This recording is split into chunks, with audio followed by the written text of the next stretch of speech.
സ്മൃതി പരുത്തിക്കാട്. നമസ്കാരം. പറ്റ്നയിലും മുംബൈയിലും കാണാഞ്ഞത് ഡൽഹി രാംലീല മൈതാനത്ത് കണ്ടു. 28 പ്രതിപക്ഷ പാർട്ടികൾ ഒന്നിച്ച് അണിനിരന്നുള്ള ശക്തിപ്രകടനം.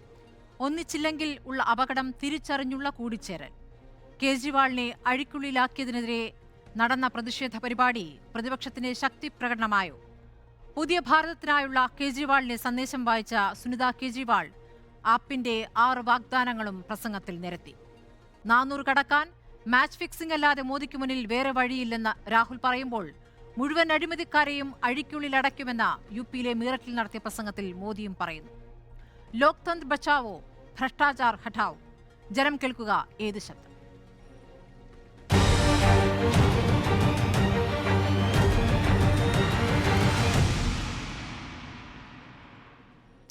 ചർച്ചയിൽ കോൺഗ്രസ് പ്രതിനിധി മാത്യു ആന്റണി, സിപിഎമ്മിൽ നിന്ന് VPP മുസ്തഫ, BJPയിൽ നിന്ന് അഡ്വക്കേറ്റ് ശ്രീ പത്മനാഭൻ, ആപ്പിന്റെ പ്രതിനിധി വിനോദ് മാത്യു, സുപ്രീം കോടതി അഭിഭാഷകൻ അഡ്വക്കേറ്റ് പ്രശാന്ത് പത്മനാഭൻ എന്നിവരാണ്.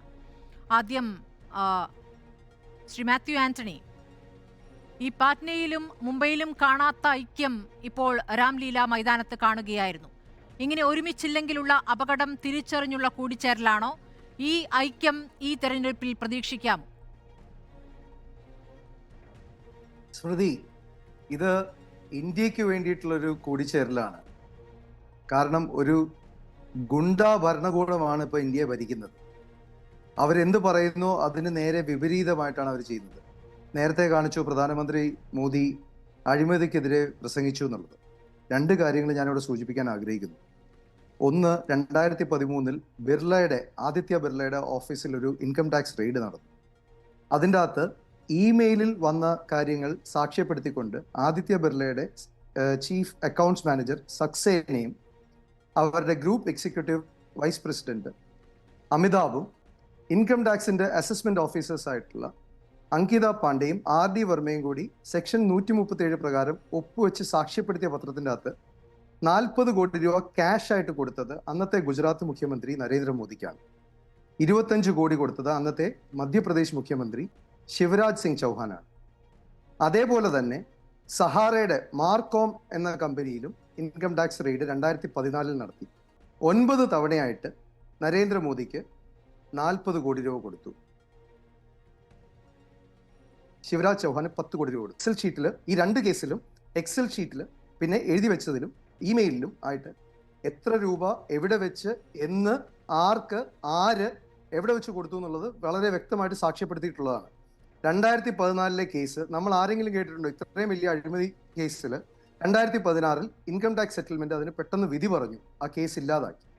അതുകൂടാതെ 2013 യെഡിയൂരപ്പയുടെ ഡയറി പിടിച്ചു, 1800 കോടി രൂപ. അന്നത്തെ CBDT കമ്മീഷണർ സുശീൽ ചന്ദ്ര അന്നത്തെ ധനകാര്യമന്ത്രി അരുൺ ജെയ്റ്റ്ലിയുടെ അടുത്ത് എന്ന് പറഞ്ഞു, ഇത്രയും പിടിച്ചിട്ടുണ്ട്, ഇതിൻ്റെ അകത്ത് താങ്കളുടെ പേരുണ്ട് 150 കോടി രൂപ, ഗഡ്കരിയുടെ പേരിലുണ്ട് 150 കോടി രൂപ, രാജ്നാഥ് സിംഗിന്റെ പേരിലുണ്ട് 100 കോടി രൂപ, എങ്ങനെ മുന്നോട്ട് നീങ്ങണം?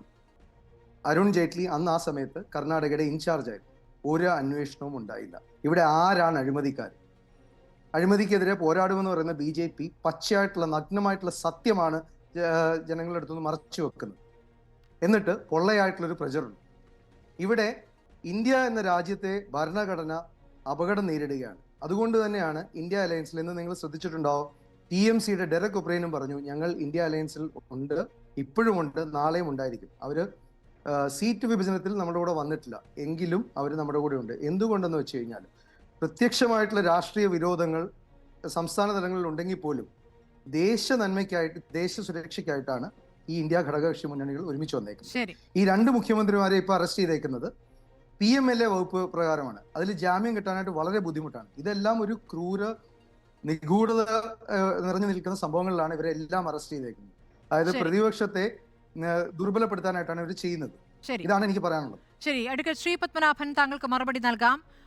ഏതൊക്കെ കാര്യങ്ങളിൽ നടപടി എടുത്തില്ല റെയ്ഡിന് ശേഷം എന്നുള്ള കാര്യങ്ങളാണ് ഇപ്പോൾ ശ്രീ മാത്യു ആന്റണി സൂചിപ്പിച്ചത്. ഇന്നും കോൺഗ്രസിന് ആദായ നികുതി വകുപ്പിന്റെ നോട്ടീസ് ലഭിച്ചിരിക്കുകയാണ്, 1700 കോടിയുടെ നോട്ടീസ്. അപ്പോൾ ആകെ കൂടി 3567 കോടിയാണ് കോൺഗ്രസ് അടയ്ക്കേണ്ടത്. അതാണ് കോൺഗ്രസിന്റെ ഇപ്പോഴത്തെ സാഹചര്യം. ഇനി താങ്കൾക്ക് മറുപടി പറയാം.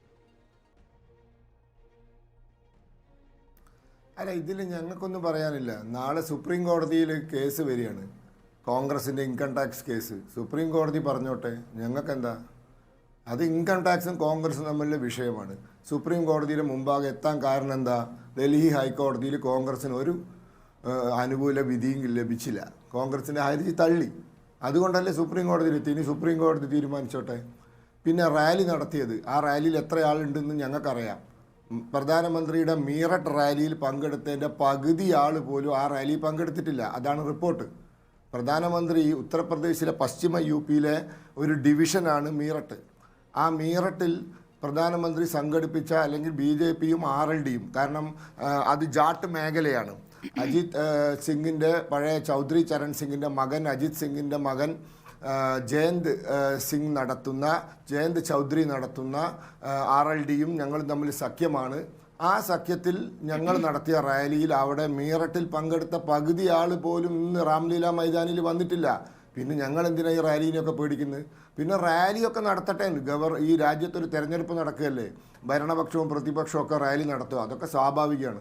അതിലൊന്നും ഞങ്ങൾക്ക് ഒരു വിരോധമില്ല. അവർ റാലി നടത്തണം, തെരഞ്ഞെടുപ്പ് പ്രചരണം നടത്തണം, ജനങ്ങൾ തീരുമാനിക്കട്ടെ. ശരി, അത് ആളുകളുടെ എണ്ണം ഏത് ഭാഗത്താണ് ജനക്കൂട്ടം കൂടുതൽ എന്ന കണക്ക്, ആ കണക്കെടുപ്പ് നിങ്ങൾക്കും എടുക്കാം അവർക്കും എടുക്കാം. ആ കാര്യത്തിൽ തർക്കിക്കുകയും ചെയ്യാം. ഞാൻ ചോദിച്ചത് ആദായ നികുതി വകുപ്പിന്റെ റെയ്ഡ്, ആ റെയ്ഡ് പ്രതിപക്ഷ കക്ഷികൾക്ക് നേരെ മാത്രമാകുന്നത് എന്താണ് എന്നുള്ളതാണ് ചോദ്യം. താങ്കൾ ഈ പറഞ്ഞതുപോലെ ഹൈക്കോടതി 2 തവണ ഹർജികൾ തള്ളി, കോൺഗ്രസിന്റെ ഹർജി തള്ളി. അത് യാഥാർത്ഥ്യമാണ്. അതെന്തുകൊണ്ടാണ്? വേണ്ട വിവരങ്ങൾ കൊടുത്തിട്ടുള്ള സെക്ഷൻ 29C പ്രകാരം ഇൻകം എക്സ്പെൻഡിച്ചറും തിരഞ്ഞെടുപ്പ് കമ്മീഷനെയും IT വകുപ്പിനെയും അറിയിക്കണം എന്നുള്ള കാര്യം അവർ ചെയ്തിട്ടില്ല എന്നുള്ളത് അവരുടെ ഒരു പിഴവാണ്. ആ പിഴവുള്ളത് കൊണ്ട് ഹൈക്കോടതിയിൽ അത് തള്ളിപ്പോയിരിക്കുന്നു. പക്ഷേ സുപ്രീം കോടതിയിൽ പോകുമ്പോൾ മറ്റു ചില വാദമുഖങ്ങൾ അവർ മുന്നോട്ട് വയ്ക്കും. ഇതേ പിഴവുകൾ നിങ്ങളും വരുത്തിയിട്ടുണ്ട്.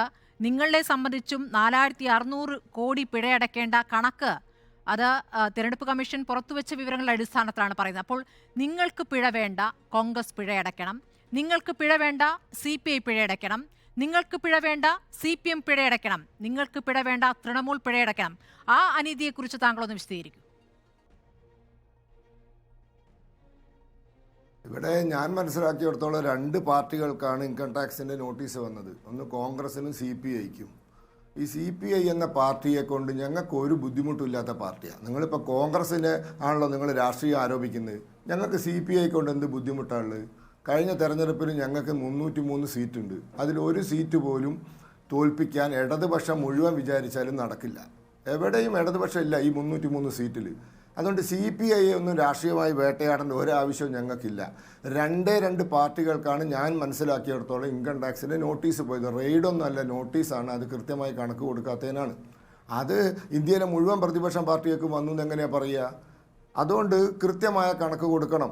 ഇനി BJP കൊടുക്കുന്നില്ല എന്ന് ആർക്കെങ്കിലും പരാതി ഉണ്ടെങ്കിൽ ആ ആളുകൾക്ക് അതുമായി കോടതിയെ സമീപിക്കാം, ഇൻകം ടാക്സ് ഡിപ്പാർട്ട്മെൻറ്റിന് പരാതി കൊടുക്കാം. ഞാൻ മനസ്സിലാക്കിയിടത്തോളം ഇന്ന് വരെ ഒരു പ്രതിപക്ഷ പാർട്ടിക്കാരോ അല്ലെങ്കിൽ BJP ഏതര പാർട്ടിക്കാരോ ഞങ്ങൾ കണക്ക് കൊടുത്തിട്ടില്ല എന്ന് പറഞ്ഞിട്ട് എവിടെയും പരാതി കൊടുത്തിട്ടില്ല. ശരി, പരാതിയുടെ അടിസ്ഥാനത്തിൽ മാത്രമാണ് ആദായ നികുതി വകുപ്പ് റെയ്ഡ് നടത്തിയത് അല്ലേ? അപ്പോൾ പരാതിയുടെ, അതായത് സീതാറാം കേസിയുടെ കാലത്ത് 93-94 കാലത്തെ പോലും പരാതികൾ അത് പെട്ടെന്ന് ഈ തെരഞ്ഞെടുപ്പെടുത്ത ഘട്ടത്തിൽ ആദായ നികുതി വകുപ്പിന് കിട്ടി, വിശ്വസിക്കാം.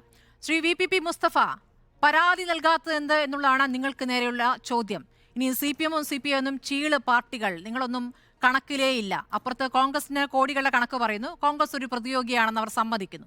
പക്ഷേ നിങ്ങളൊന്നും ആ കണക്കിലേ ഇല്ല. പിന്നെ എന്തിനാണ് ഈ CPIക്ക് 11 കോടിയുടെ നോട്ടീസ് ലഭിച്ചിരിക്കുന്നത്? അത് പിഴയാണ്. ആ പിഴ അടക്കേണ്ടതാണ്. അതുമായി BJPക്ക് ഒരു ബന്ധവുമില്ല, കേന്ദ്ര സർക്കാരിനൊരു ബന്ധവുമില്ല. മറുപടി നൽകാം.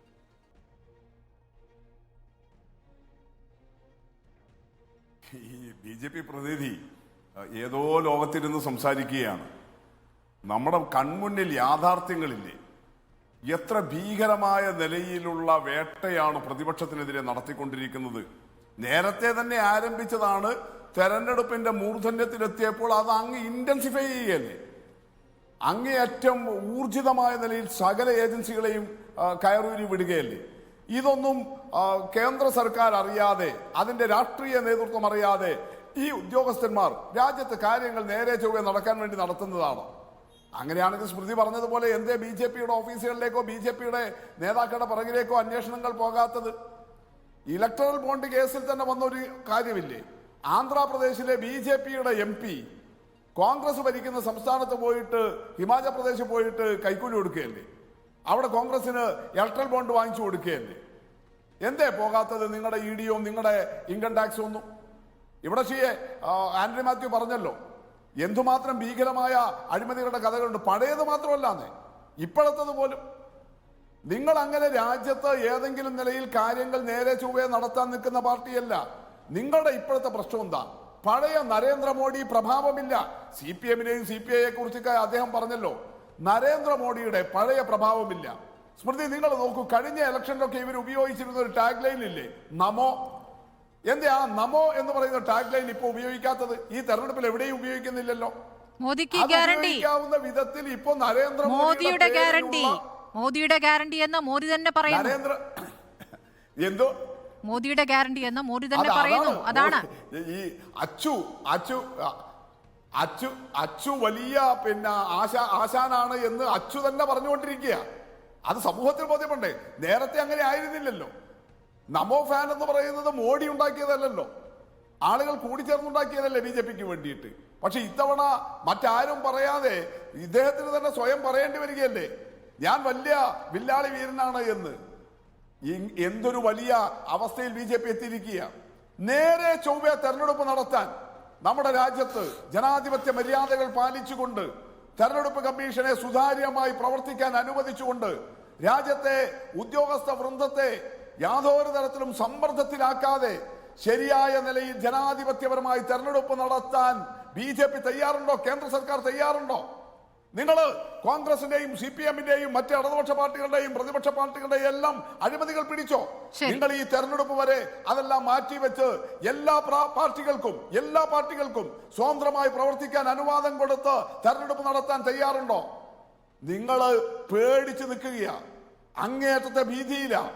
അത് മറികടക്കാൻ വേണ്ടിയിട്ടാണ് നിങ്ങൾക്കെതിരായിട്ട് വരുന്ന എല്ലാവരെയും നിങ്ങൾ ക്രൂശിക്കുന്നത്. ഇതേ ഇപ്പൊ പറഞ്ഞല്ലോ, CPM-നെയും CPI-യും ഞങ്ങൾക്ക് പ്രശ്നമില്ല എന്ന്. നിങ്ങൾ എന്തിനാ അങ്ങനെയാണെങ്കിൽ പ്രബീർ പുർക്കായസ്ത ഇന്നലെയാണ് ഡൽഹി പോലീസ് സ്മൃതി അന്വേഷണ റിപ്പോർട്ട് കുറ്റപത്രം കൊടുത്തിരിക്കുന്നത്. 800 പേജാ കുറ്റപത്രം. ന്യൂസ് ക്ലിക്ക് എന്ന് പറയുന്ന ഹിന്ദിയിൽ, അതുപോലെ ഹിന്ദി ഹൃദയഭൂമിയിൽ BJPക്കെതിരായിട്ടുള്ള ഏറ്റവും വലിയ ആശയപ്രചരണം നടത്തുന്ന ഓൺലൈൻ മാധ്യമമായിരുന്നു. പ്രബീർ പുർക്കായസ്ത CPM-ന്റെ മെമ്പറാ. അദ്ദേഹത്തെ അറസ്റ്റ് ചെയ്ത് ജയിലിൽ അടച്ച് 78 വയസ്സുണ്ടെന്ന് അങ്ങനെ ഇങ്ങനെ 800 പേജുള്ള കുറ്റപത്രത്തിലേക്ക് എത്തിക്കുന്നത് എന്തിനു വേണ്ടിയിട്ടാ? നിങ്ങൾക്കെതിരെ നടക്കുന്ന ചെറിയ ആശയപ്രചരണം. ഞങ്ങൾ ചെറിയ പാർട്ടിയാ, പക്ഷെ ആ ചെറിയ ആശയപ്രചരണത്തെ പോലും നിങ്ങൾ എത്ര ഭയപ്പെടുന്നു. ശരി, സ്റ്റാൻ സ്വാമിയുടെ അടക്കം ഉദാഹരണങ്ങൾ നമ്മുടെ മുന്നിലുണ്ട്. ഇപ്പോ ശരി, ഞാനൊന്ന് വിനോദ് മാത്യുവിലേക്ക് പോകുന്നു. വിനോദ് മാത്യു വിൽസൺ, ആ പ്രതിനിധി.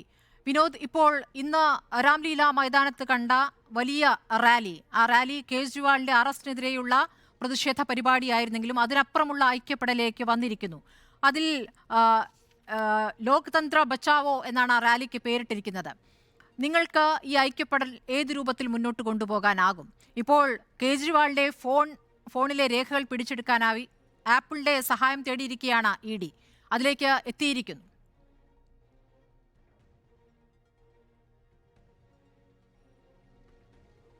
അന്വേഷണം അത്തരത്തിൽ നടക്കട്ടെ, അന്വേഷണത്തെ സ്വാഗതം ചെയ്യുന്നു. അതല്ലല്ലോ ഇവിടുത്തെ പ്രശ്നം. എനിക്ക് തൊട്ടു മുമ്പ് സംസാരിച്ച BJPയുടെ പ്രതിനിധി ശ്രീ പത്മനാഭൻ പറഞ്ഞൊരു വാചകത്തിൽ ഞാൻ തുടങ്ങാം. അദ്ദേഹം പറഞ്ഞു, ഞങ്ങൾക്ക് ആരെയും ഭയമില്ല, ഞങ്ങൾക്കൊരു ടെൻഷനുമില്ല. അങ്ങനെയല്ല. ഞാൻ ചെറിയൊരു ഉദാഹരണം പറയാം. ഞങ്ങൾ ഇന്നലെ കേരളത്തിൽ നിന്ന് 35ഓളം പ്രതിനിധികൾ, ആം ആദ്മി പാർട്ടിയുടെ പ്രതിനിധികൾ ഡൽഹിയിൽ ഞങ്ങളുടെ ഓഫീസിലെത്തി. ഓഫീസിൽ നിന്ന് സാധാരണഗതിയിൽ ഇൻസ്ട്രക്ഷൻ്റെ ഭാഗമായി കൊണാട്ട് പ്ലേസിലേക്ക് ഞങ്ങൾ പോയി. അവിടെ ഞങ്ങൾ പോയത് യാതൊരു തരത്തിലുള്ള പ്രകോപനം സൃഷ്ടിക്കാനല്ല. ഞങ്ങൾ ലഘുലേഖകൾ കയ്യിൽ കരുതിയിട്ട് ഇന്നത്തെ പ്രോഗ്രാമിലേക്ക് ജനങ്ങളെ ആകർഷിക്കാൻ ചലോ രാംലീല മൈതാൻ എന്ന് പറഞ്ഞ നോട്ടീസ് ഞങ്ങൾ കൊടുക്കുകയാണ്. സ്മൃതി, ഇതിനകത്ത് ഒരു തർക്കവുമില്ല. ഞങ്ങൾ അവിടെ നിൽക്കുമ്പോൾ ഡൽഹി പോലീസ് അവിടെ ഞങ്ങളടുത്ത് വന്നിട്ട് ആദ്യം പറഞ്ഞത്, ഞങ്ങൾ ടീഷർട്ട് ഇട്ടിരുന്നു. ആ ടീഷർട്ട് ഞങ്ങൾ എഴുതി വെച്ചിരുന്നു. എന്താണ് എഴുതി വെച്ചിരുന്ന ടാഗ് ലൈൻ ഇങ്ങനെയാണ്: നരേന്ദ്രമോദിക്ക് കേജ്രിവാളിനെ ഭയമാണ്. ആദ്യം ഞങ്ങളെ കൊണ്ട് ആ ടീഷർട്ട് ഊരിപ്പിച്ചു ഡൽഹി പോലീസ്. അവസാനം ഞങ്ങൾ അതിനെ തടസ്സം ചെയ്യാൻ നിന്നപ്പോൾ പോലീസ് അവിടെ കൂടി. ഞങ്ങൾക്ക് മനസ്സിലായി ഞങ്ങളെ അവിടെ നിന്ന് റിമൂവ് ചെയ്ത് സ്റ്റേഷനിലേക്ക് കൊണ്ടുപോയി കഴിഞ്ഞാൽ അവരുടെ ഉദ്ദേശം ഇത് പൊളിക്കുക എന്നുള്ളതാണ്. അതിനുശേഷം ജനങ്ങൾക്കിടയിൽ ഞങ്ങൾ ഇറങ്ങിയപ്പോൾ ജനങ്ങൾ സംഘടിച്ചു അവിടെ കൊണാട്ട് പ്ലേസിൽ നിന്നുള്ള ചെറിയൊരു സംഭവമാണ്. ഞങ്ങൾ വലിയ ആം ആദ്മിക്കാരൊന്നും അല്ല, ഇവരെ പോലെ വലിയ തൻ്റെ ഇടമുള്ളവരും ഇന്ത്യ ഭരിച്ചങ്ങ് മുമ്പോട്ട് കൊണ്ടുവന്നവരൊന്നും അല്ല. ഞങ്ങൾ പാവപ്പെട്ട കുറച്ച് ആം ആദ്മിക്കാർ. ഞങ്ങൾ എന്തിനാണ് ഭയക്കുന്നത്? അപ്പോൾ ഡൽഹി പോലീസ് അവിടെ വന്നു, ഞങ്ങൾ എവിടെ നിന്ന് മാറ്റുന്നു, ജനങ്ങൾക്കിടയിൽ ഇത് കൊടുക്കാൻ കഴിയത്തില്ല. സ്വതന്ത്ര ഇന്ത്യയല്ലേ ഇത് മോദിയുടെ റിപ്പബ്ലിക് ഒന്നും അല്ലല്ലോ, ഇത് സ്വതന്ത്ര ഇന്ത്യയല്ലേ. ഇവിടെ ആശയപ്രചരണം സാധ്യമാവത്തില്ലേ? ഇവിടെ ഒരു സമരത്തിന്റെ ഭാഗമായിട്ട് ജനങ്ങളെ ആകർഷിക്കാനുള്ള നോട്ടീസുകൾ വിതരണം ചെയ്യാൻ സാധിക്കും. ഇവർക്ക് ഭയമാണ്. ഞാൻ എഴുതി വെച്ച് തരാം സ്മൃതി, ജൂൺ 4-ാം തീയതി ഇവർ തോക്കാൻ പോവുക, ഇവർ ഇന്ത്യയിൽ ഇല്ലാതാവാൻ പോകും. അതിന്റെ ഭയമാണ്. ഇവർ ഇന്റേണൽ സർവേകൾ നിങ്ങൾ പത്രമാധ്യമങ്ങൾ ഉണ്ടായിരിക്കുമല്ലോ. ഇന്റേണൽ സർവേകൾ പുറത്തു വന്നിരിക്കുന്നു. NDA സഖ്യത്തിന്റെ സീറ്റ് എത്രത്തോളം കുറയും. ഇവരുടെ കണക്കുകൾ പറയട്ടെ. ഇവരിങ്ങനെ വാതോരാതെ 400-ലേക്ക് എത്തും, 500-ലേക്ക് എത്തും. മീററ്റിൽ നരേന്ദ്രമോദി സംഘടിപ്പിച്ച റാലിയിൽ ജനലക്ഷങ്ങൾ വന്നു. ഇദ്ദേഹം ഇന്നത്തെ റാലിയുടെ ജനസഞ്ചയം കണ്ടു. ഞാൻ അവിടെ നിന്ന് സംസാരിക്കുന്ന ആളാണ്. ഞാനിപ്പോൾ ഡൽഹിയിലാണ്. അവിടേക്ക് ഒഴുകിയെത്തിയത് ആയിരക്കണക്കിന് 10,000 ലക്ഷക്കണക്കിന് മനുഷ്യരാണ് അവിടേക്ക് വന്നത്. ഈ മനുഷ്യർ അദ്ദേഹത്തിന് വിലയില്ലെന്നാണോ? ഇവരൊക്കെ പൊട്ടന്മാർ, ഈ സംഖ്യകളല്ലെങ്കിൽ അവരൊന്നും ജനാധിപത്യ പ്രക്രിയയിൽ പങ്കെടുക്കത്തില്ലാത്തവരാണ്. അങ്ങനെയാണ് ഇവർ ധരിച്ചു വെച്ചിരിക്കുന്നത്. അങ്ങനെയല്ല. ഈ പറയുന്ന ജനം എന്ന് പറയുന്നത് നരേന്ദ്രമോദി ഏകാധിപത്യം. ഞാൻ ഒരു കാര്യം കൂടെ പറഞ്ഞുകൊണ്ട് അവസാനിപ്പിക്കാം. ഏകാധിപത്യ ഭരണം എന്ന് പറയുന്നത് ലോകത്തെല്ലായിടത്തും ആ ജനത്തെ നശിപ്പിച്ച് കളഞ്ഞിട്ടുണ്ട്, ജനാധിപത്യത്തെ നശിപ്പിച്ച് കളഞ്ഞിട്ടുണ്ട്, ജനങ്ങളെ എന്നേക്കുമായി തീർത്ത് കളഞ്ഞിട്ടുണ്ട്. അത് ഏകാധിപത്യ ഭരണത്തിന്റെ പ്രത്യേകതയാണ്. നരേന്ദ്രമോദിക്ക് അധികാരം വീണ്ടും കിട്ടിയാൽ, നരേന്ദ്രമോദി സർക്കാർ വീണ്ടും ഇന്ത്യ ഭരിച്ചു. നമ്മൾ ഇന്നലെ കണ്ടില്ലേ മണിപ്പൂരിൽ ഈസ്റ്റർ ദിനത്തിൽ ഈസ്റ്ററിന്റെ അവധി ക്യാൻസൽ ചെയ്തു. നമ്മൾ കണ്ടതല്ലേ. അവിടെ എന്തായാലും പ്രശ്നം കഴിഞ്ഞ കുറേ നാളുകളായി. ആ പ്രശ്നത്തിലേക്ക് അവിടെ എത്തി. ഈസ്റ്റർ ദിനം അവധിയില്ല. പിന്നെ ഇവരുടെ അഴിമതി കണക്കിനെ പറ്റി ഇവർ വലിയ അഴിമതിക്കാരല്ല എന്ന് പറയുന്നു. ഒരുപക്ഷെ സ്മൃതി വായിച്ചു കാണും. കർണാടകയിൽ ഇന്നലെ ജനാർദ്ദൻ റെഡ്ഡി എന്ന് പറയുന്ന ഖനി വ്യവസായി, അദ്ദേഹം ഇവരിൽ നിന്ന് പിന്തിരിഞ്ഞ് പുതിയ പാർട്ടി ഉണ്ടാക്കി പോയ ആളാണ്. കേസിൽപ്പെട്ടതിന് ശേഷം അദ്ദേഹത്തെ പെടുത്തി വലിയ ഓഫർ കൊടുത്തു. ഇപ്പൊ ഇന്നലെ വീണ്ടും BJP-യിലേക്ക് തിരിച്ചു വന്നിട്ടുണ്ട്. മറ്റൊരു കാര്യം കൂടെ പറഞ്ഞുകൊണ്ട് അവസാനിപ്പിക്കാം. നമ്മുടെ 2 റെഡ്ഡിമാരായിരുന്നല്ലോ ഈ പറയുന്ന മദ്യ അഴിമതി കേസിൽ കേജ്രിവാളിനെതിരെ മൊഴി കൊടുത്ത ഒരു ശരത്ചന്ദ്ര റെഡ്ഡിയും പിന്നെ രാഘവ് റെഡ്ഡിയും. ഈ രാഘവ് റെഡ്ഡിയുടെ പിതാവിന്, രാഘവ് റെഡ്ഡിക്ക് ഓഫർ കൊടുത്തിട്ടാണ് TDP-യുടെ ഭാഗമായി NDA സഖ്യത്തിന്റെ ഭാഗത്ത് മത്സരിക്കുന്നുണ്ട് ഈ അപ്രൂവർ ആയതിനു ശേഷം. ഇന്നലെ പുതിയ വാർത്ത വന്നിരിക്കും. അദ്ദേഹത്തിന്റെ അപ്പൻ ഒരു ശ്രീനിവാസ റെഡ്ഡിക്ക് BJP മെമ്പർഷിപ്പ് കൊടുത്തിരിക്കും ലോക്സഭയിലേക്ക്. അതായത് ഇവർക്ക് വേണ്ടി വിടുപണി ചെയ്യുന്ന, ഇവർക്ക് വേണ്ടി കുഴലൂതുന്ന എല്ലാ ആൾക്കാർക്കും ലോക്സഭാ ടിക്കറ്റുകൾ കൊടുക്കുന്നു, പണം കൊടുക്കുന്നു. ഇവരിങ്ങനെ പിടിച്ചു വെക്കുകയാണ്, ഇവർ അതിലേക്ക് വശീകരിക്കുകയാണ്, ഇവർ ജനാധിപത്യം തകർക്കുകയാണ്. അതുകൊണ്ട് ഞാൻ ഒരു കാര്യം ആവർത്തിച്ചു. ഇത് 2ാം സ്വാതന്ത്ര്യ സമരമാണ്. അതായത് ചെങ്കോട്ടയിൽ 947-ൽ നെഹ്റുവിന്റെ കയ്യിലേക്ക് ഇന്ത്യൻ ദേശീയ പതാക കൊടുത്തിട്ട് ഇന്ത്യക്ക് സ്വാതന്ത്ര്യം കിട്ടിയതിന്റെ ആ വലിയ ആഘോഷത്തിലേക്ക് ഇന്ത്യ കടക്കാൻ പോവുകയാണ്. ഈ നരാധവന്മാരെ ഇന്ത്യയിൽ നിന്ന് തൂത്തെറിയുന്ന 2ാം സ്വാതന്ത്ര്യ സമരത്തിന്റെ കാഹളം ആണ് മുഴങ്ങിയിരിക്കുന്നത്. അതിന്റെ വിജയ ശംഖുലി ജൂൺ 4-ാം തീയതി ഉണ്ടാവും. ജനങ്ങൾ ആഘോഷിക്കും. ജനാധിപത്യത്തിന്റെ സുന്ദര മുഹൂർത്തം ഇന്ത്യയിൽ ജൂൺ 4-ാം തീയതി കാണാൻ സാധിക്കുമെന്നും ഞങ്ങൾക്ക് യാതൊരു തർക്കവുമില്ല സ്മൃതി. ശരി. അഡ്വക്കേറ്റ് പ്രശാന്ത് പത്മനാഭൻ, ഇപ്പോൾ നേരത്തെ പല നേതാക്കളിൽ നിന്നും പല വലിയ കമ്പനികളിൽ നിന്നും എങ്ങനെയൊക്കെയാണ് മോദി സർക്കാരിലേക്ക് അല്ലെങ്കിൽ BJP നേതാക്കളിലേക്ക് പണം ഒഴുകിയത് എന്നതിൻ്റെ കണക്കുകൾ, അതുമായി ബന്ധപ്പെട്ട് നടന്ന അന്വേഷണം, റെയ്ഡിൻ്റെ വിവരങ്ങൾ ഒക്കെ നേരത്തെ പുറത്തു വന്നിട്ടുണ്ട്. അപ്പോൾ ആ അന്വേഷണം എവിടെ എത്തി നിൽക്കുന്ന ഒരു ചോദ്യം അവിടെ നിൽക്കുന്നു. ഇപ്പോൾ ഏറ്റവും ഒടുവിൽ 3567 കോടി, ഇന്നത്തെയും കൂടി കണക്ക് വരുമ്പോൾ 3567 കോടിയുടെ നോട്ടീസാണ് ഇപ്പോൾ കോൺഗ്രസിന് ലഭിച്ചിരിക്കുന്നത്. ഇപ്പോൾ ഇതുമായി ബന്ധപ്പെട്ട് സുപ്രീം കോടതിയിലേക്ക് നീങ്ങുകയാണ് കോൺഗ്രസ്. 2 തവണ ഹൈക്കോടതിയിൽ നിന്നും ഹർജികൾ തള്ളിപ്പോയതാണ്. ആ ഹർജികൾ തള്ളിപ്പോകാനുള്ള ഒരു പ്രധാന കാരണം നേരത്തെ ഞാൻ ചൂണ്ടിക്കാണിച്ചതുപോലെ വേണ്ട രേഖകൾ സമർപ്പിച്ചില്ല എന്നൊരു പിഴവ് കോൺഗ്രസിനും സംഭവിച്ചിട്ടുണ്ട്. അത് പക്ഷേ മറ്റു പാർട്ടികൾക്കും സംഭവിച്ചിരിക്കുന്നു, BJP-ക്കും സംഭവിച്ചു എന്നതിന്റെ തെളിവ് അവിടെ നിൽക്കുമ്പോൾ ആ വാദം കൊണ്ട് കോടതിയിൽ അനുകൂലമായ ഒരു വിധി കോൺഗ്രസിന് പ്രതീക്ഷിക്കാമോ? അഡ്വക്കേറ്റ് പ്രശാന്ത് പത്മനാഭൻ. സ്മൃതി, ആദ്യമായിട്ട് ഞാനൊരു ഇൻട്രഡക്ഷൻ പോലെ പറഞ്ഞുകൊള്ളട്ടെ. ഇന്നൊരു ഉയർത്തെഴുന്നേൽപ്പിന്റെ ദിവസമാണ്. കുഴിച്ചുമൂടിയെന്ന് വിശ്വസിക്കുന്ന ഒരു ഐഡിയോളജി, ഒരു ഹോപ്പ്, ഒരു പ്രത്യാശ പുനർജനിച്ച ദിവസമാണ്. ആ ഒരു പ്രതീക്ഷയിലാണ് നമ്മൾ ഇന്ന് തുടങ്ങുന്നത്.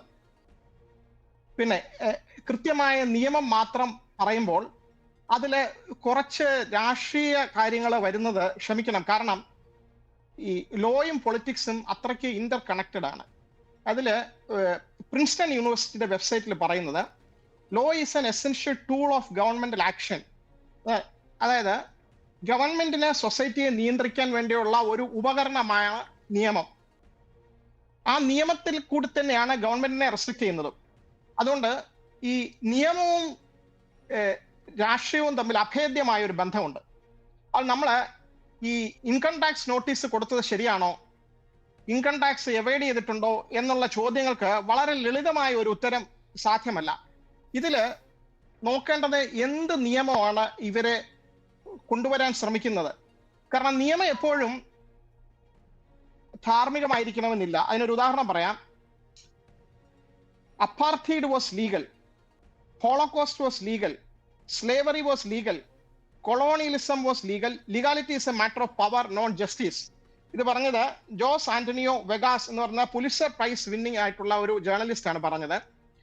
ഈ നിയമങ്ങൾ അത് പക്ഷപാതരഹിതമായിട്ട് എല്ലാവർക്കും ഒരുപോലെ പ്രയോഗിക്കുമ്പോൾ മാത്രമേ അത് ഭരണഘടനാ വിധേയമാണ് എന്ന് പറയാൻ കഴിയൂ.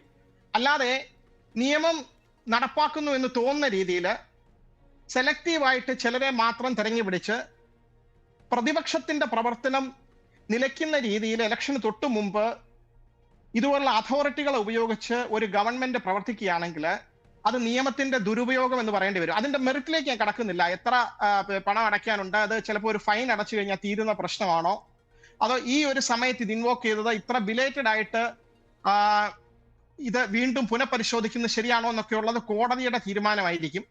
അതിന്റെ ആ ടെക്നിക്കാലിലോട്ട് കടക്കാതെ ഒരു പഴയ ജഡ്ജ്മെന്റ് ഉണ്ട് സുപ്രീം കോടതിയുടെ സാഗാൽ ന്യൂസ് പേപ്പേഴ്സിന്റെ ഒരു കേസിൽ ന്യൂസ് പേപ്പർ പബ്ലിഷ് ചെയ്യുന്ന പ്രിന്റഡ് പേജസ് ഇത്ര പേജിൽ കൂടാൻ പാടില്ല എന്ന് പറഞ്ഞു ഗവൺമെന്റ് റെസ്ട്രിക്ഷൻ കൊണ്ടു. അത് സുപ്രീം കോടതി ചാലഞ്ച് ചെയ്തപ്പോൾ പറഞ്ഞു ഇത് സംസാരിക്കാനുള്ള ആർട്ടിക്കിൾ 19(1)A ധ്വംസനമാണ് എന്ന് പറഞ്ഞ് കോടതി അതിൽ ഇടപെട്ടു. ഗവൺമെന്റിന് പല റെസ്ട്രിക്ഷൻസ് ഏർപ്പെടുത്താം, പക്ഷേ ആ നിയമങ്ങൾ എപ്പോഴും ഭരണഘടനാ വിധേയമായിരിക്കണം. അതുപോലെ ഇന്ത്യൻ എക്സ്പ്രസിന്റെ കേസിനകത്ത് ടാക്സിന്റെ തന്നെ കേസായിരുന്നു. ഇതൊരു വെറും ഒരു സിമ്പിൾ ടാക്സ് കേസാണെന്ന് പറഞ്ഞ് ഗവൺമെന്റ് വാദിച്ചു. പക്ഷെ സുപ്രീം കോടതി പറഞ്ഞു അങ്ങനെയല്ല, അത് പ്രസ് ഫ്രീഡത്തിനകത്ത് വരും എന്ന് പറഞ്ഞു. അതുകൊണ്ട് ഗവൺമെന്റ് എടുത്തത് പുനഃപരിശോധിക്കാൻ പറഞ്ഞു. അതുപോലെ ഒരു വിധി, കാരണം ഒരു ഭരണഘടനാ രാജ്യത്ത് ഡെമോക്രസി, ജനാധിപത്യം എന്ന് പറയുന്നത് അതിന്റെ ഒരു ബേസിക് ഫീച്ചറാണ്. ഡെമോക്രസി എന്ന് പറഞ്ഞാൽ വെറുതെ ഇലക്ഷൻ മാത്രമല്ല, അതിനകത്ത് എല്ലാ പാർട്ടികൾക്കും തുല്യമായ ഒരു അവകാശവും ഒരു റോളും വേണം. അതില് കുറച്ചു പേരെ അപ്രസക്തമാക്കുന്ന രീതിയിൽ, അല്ലെങ്കിൽ കുറച്ച് 2 മുഖ്യമന്ത്രിമാരെ ജയിലിലിടുന്നു, ബാക്കി പ്രധാന പ്രതിപക്ഷത്തിന്റെ സ്വത്ത് കണ്ടുകെട്ടുന്നു, അത് ഒരു ഇൻകം ടാക്സ് ഡിപ്പാർട്ട്മെന്റ് ഉപയോഗിച്ച് അവരുടെ സ്വത്ത് ഭീമമായ തുക കണ്ടുകെട്ടുന്നു.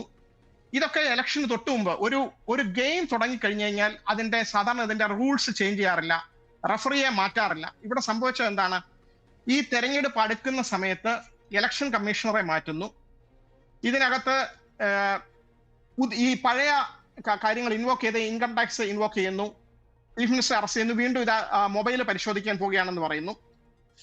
ഈ ഒരു രീതിയിൽ നോക്കുമ്പോൾ നിയമം അതിന്റെ ഭരണഘടനാ രീതിയിൽ ഇതിന് കോൺസ്റ്റിറ്റ്യൂഷണലിസം എന്ന് പറയും.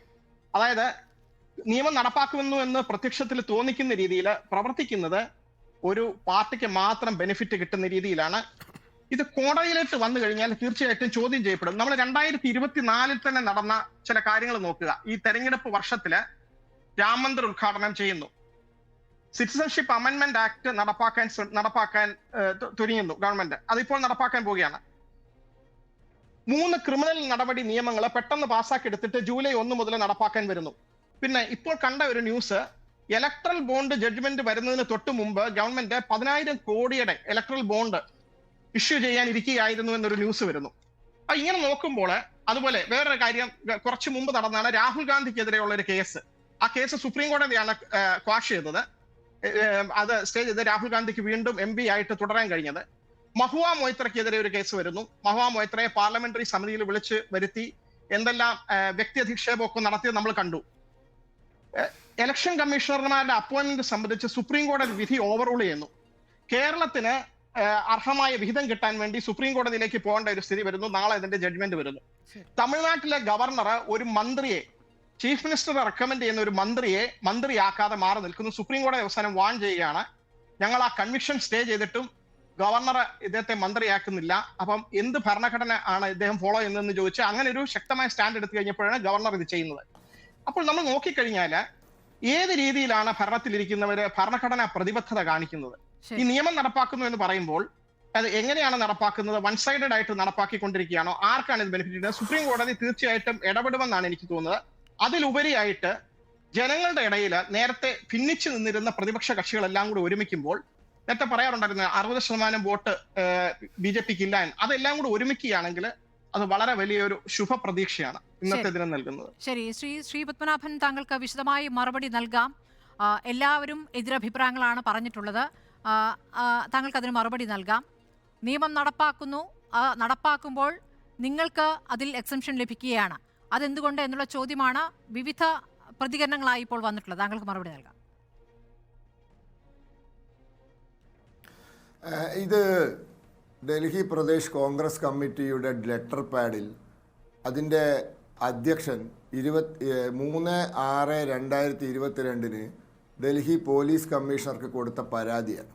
അതിലൊരൊറ്റ വരി ഞാൻ വായിക്കാം. Subject: regarding investigation of multi crore scam in illegal distribution of liquor licences in shell companies of Oasis Group violating terms and conditions of the new excise policy 2021-22 by Aam Aadmi Party led government. ഈ ആം ആദ്മി പാർട്ടിക്കെതിരെ ഇന്ന് നടക്കുന്ന ഈ നിയമ നടപടികൾക്ക് തുടക്കം കുറിച്ചത് ഡൽഹി പ്രദേശ് കോൺഗ്രസ് കമ്മിറ്റിയുടെ president Chaudhary Anil Kumar Shri Rakesh Asthana commissioner of police ഡൽഹിക്ക് കൊടുത്ത പരാതിയാണ്. ഇത് കുത്തിപ്പൊന്തിച്ചത് അവരാണ്. അവർ കുത്തിപ്പൊന്തിച്ച് ഇത് പരാതി കൊടുത്ത് അന്വേഷണം ആരംഭിച്ചപ്പോഴാണ് കോൺഗ്രസ് ആരോപിക്കുന്ന പോലെ ഈ ഡൽഹി മദ്യ ഇടപാടിൽ വലിയ മൾട്ടി ക്രോർ കോടാനുകോടി രൂപയുടെ അഴിമതി നടന്നിട്ടുണ്ട് എന്ന് ബോധ്യപ്പെട്ടത്. അതിൻ്റെ അടിസ്ഥാനത്തിലാണ് ആദ്യം അത് കൈക്കൂലി കൊടുത്തു എന്ന് മനസ്സിലാക്കിയപ്പോൾ കൊടുത്ത തെലങ്കാനയിലെ മദ്യ വ്യവസായിമാരെ അറസ്റ്റ് ചെയ്യുന്നു, പിന്നെ മണീഷ് സിസോഡിയെ അറസ്റ്റ് ചെയ്യുന്നു, പിന്നെ സഞ്ജയ് സിംഗിനെ അറസ്റ്റ് ചെയ്യുന്നു. ഡൽഹി ഹൈക്കോടതി മണീഷ് സിസോഡിയയുടെ ജാമ്യ ഹർജി തള്ളിക്കൊണ്ട് പ്രസ്താവിച്ചൊരു വിധിയുണ്ട്. അതായത് ഈ ആം ആദ്മി പാർട്ടിയുടെ നേതാക്കന്മാരും പ്രവർത്തകന്മാരും ചേർന്ന് മദ്യ വ്യവസായികളുമായി ഗൂഢാലോചന നടത്തി ഡൽഹിയിലെ മദ്യം മോണോപ്പൊളൈസ് ചെയ്തു. അതായത് തെലങ്കാനയിൽ നിന്നും വരുന്ന കമ്പനികളുടെ മദ്യം മാത്രം വാങ്ങിയാൽ മതി എന്ന് തീരുമാനമെടുത്തു. എന്നതിന് ശേഷം അതിന് വില കെട്ടി. അതായത് സുപ്രീം കോടതി മണീഷ് സിസോഡിയയുടെ ജാമ്യ ഹർജിയുടെ വാദത്തിനിടയിൽ പല കമൻസും പാസ്സാക്കി. പക്ഷേ കമൻ്റ് ഒന്നുമല്ല വിധിയിൽ വന്നത്, ഓർഡറിൽ വന്നത് എന്താ? it is prima facie established that a deal of 338 crores has taken place and a transaction of 100 crores has been done. അതായത് പ്രഥമ ദൃഷ്ട്യാ കേസ് വന്നു കഴിഞ്ഞു അവിടെ. അങ്ങനത്തെ ഒരു സാഹചര്യത്തിൽ ഈ കേസിന് കാരണക്കാരായ കോൺഗ്രസ്സുകാർ ഇപ്പോൾ പറയാണ് ഞങ്ങൾ ആം ആദ്മി പാർട്ടിയെ രാഷ്ട്രീയപരമായി വേട്ടയാടുകയെന്ന്. മനുഷ്യന്മാരെ, നിങ്ങളുടെ സംസ്ഥാന പ്രസിഡന്റാണ് പരാതി കൊടുത്തത്. ആ പരാതിൻ്റെ കോപ്പി ഇന്ന് പബ്ലിക് ഡൊമൈനിലുണ്ട്. നിങ്ങൾ എന്തിനാ പിന്നെ പരാതി കൊടുത്തത്? അവരെ ഭീഷണിപ്പെടുത്തിയിട്ട് അവർ വാങ്ങിയ പൈസ ശതമാനമാകാൻ വേണ്ടിയായിരുന്നു. ഇത്ര പറഞ്ഞ സ്ഥിതിക്ക് ഇടപെടുകയാണ് ശ്രീ പത്മനാഭൻ. ഇത് കോൺഗ്രസ് ഒരു രഹസ്യമാക്കി വെക്കുന്നില്ല. കോൺഗ്രസ് ആണ് ഈ വിഷയം ഉന്നയിച്ചതെന്നുള്ള കാര്യം സത്യമാണ്. അജയ് മാക്കൻ അടക്കം രാഹുൽ ഗാന്ധി അടക്കം ഈ വിഷയം ഉന്നയിച്ചിട്ടുള്ളതാണ്. പക്ഷേ തിരഞ്ഞെടുപ്പ് പ്രഖ്യാപിച്ച ശേഷം കേജ്രിവാളിലേക്ക് അറസ്റ്റ് എത്തുമ്പോഴാണ്, ഇപ്പോൾ ആ നടപടിയിലേക്ക് എത്തുമ്പോഴാണ് ഇതിൽ നിങ്ങളുടെ ഗൂഢ ലക്ഷ്യമുണ്ട് എന്നുള്ള വാദം ഉയരുന്നത്. അപ്പോഴാണ് പ്രതിപക്ഷം ഇക്കാര്യത്തിൽ ഐക്യപ്പെടുന്നത്. ഈ കേസുമായി ബന്ധപ്പെട്ട് കേജ്രിവാളിനെതിരെ ഇതുവരെ തെളിവില്ല. നിങ്ങൾ മാപ്പ് സാക്ഷികളാക്കിയ ആളുകൾ ഇലക്ട്രൽ ബോണ്ട് വഴി BJPക്ക് കോടികൾ നൽകുകയാണ്, BJPയുടെ സ്ഥാനാർത്ഥിയാവുകയാണ്, TDPയുടെ സ്ഥാനാർത്ഥിയാവുകയാണ്. ഈ വിവരങ്ങളൊക്കെയാണ് പുറത്തു വന്നത്. 4 പേരുടെ മൊഴി. ഇവരൊക്കെ തന്നെ ഈ കേസുമായി ബന്ധപ്പെട്ട് നേരത്തെ കേജ്രിവാളിനെ കണ്ടിട്ടില്ല എന്ന് പറഞ്ഞവർ പിന്നീട് ജയിൽ ശിക്ഷ അനുഭവിച്ച ശേഷം മാപ്പ് സാക്ഷിയായി മൊഴി മാറ്റി പറഞ്ഞ ശേഷം ഇലക്ട്രൽ ബോണ്ട് വഴി പണം BJPക്ക് നൽകുന്നു. അവർ ക്ലീൻ ആകുന്നു. ഇതാണ് സംഭവിച്ചിട്ടുള്ളത്. അപ്പോൾ നിങ്ങൾക്ക് അനുകൂലമായ സമീപനം എടുക്കുന്നവർക്ക് ഇവിടെ സുഗമമായി സ്വതന്ത്രമായി ജീവിക്കാം, അല്ലാത്തവർക്ക് അഴി. ഇതാണോ ഇന്ന് മോദിയുടെ പ്രസംഗത്തിൽ നിന്ന് മനസ്സിലാക്കേണ്ടത്? ഭ്രഷ്ടാചാർ ഹട്ടാവോ എന്ന് പറയുമ്പോൾ പ്രതിപക്ഷത്തിന്റെ ഭ്രഷ്ടാചാർ മാത്രമാണോ ഒഴിവാക്കുന്നത്? നിങ്ങളിലേക്ക് എത്തുന്നവർ, NDAയിലേക്ക് എത്തുന്നവർ എങ്ങനെയാണ് പിന്നീട് അഴിമതി ഇല്ലാത്തവരായി കറ കളഞ്ഞവരായി മാറുന്നത്?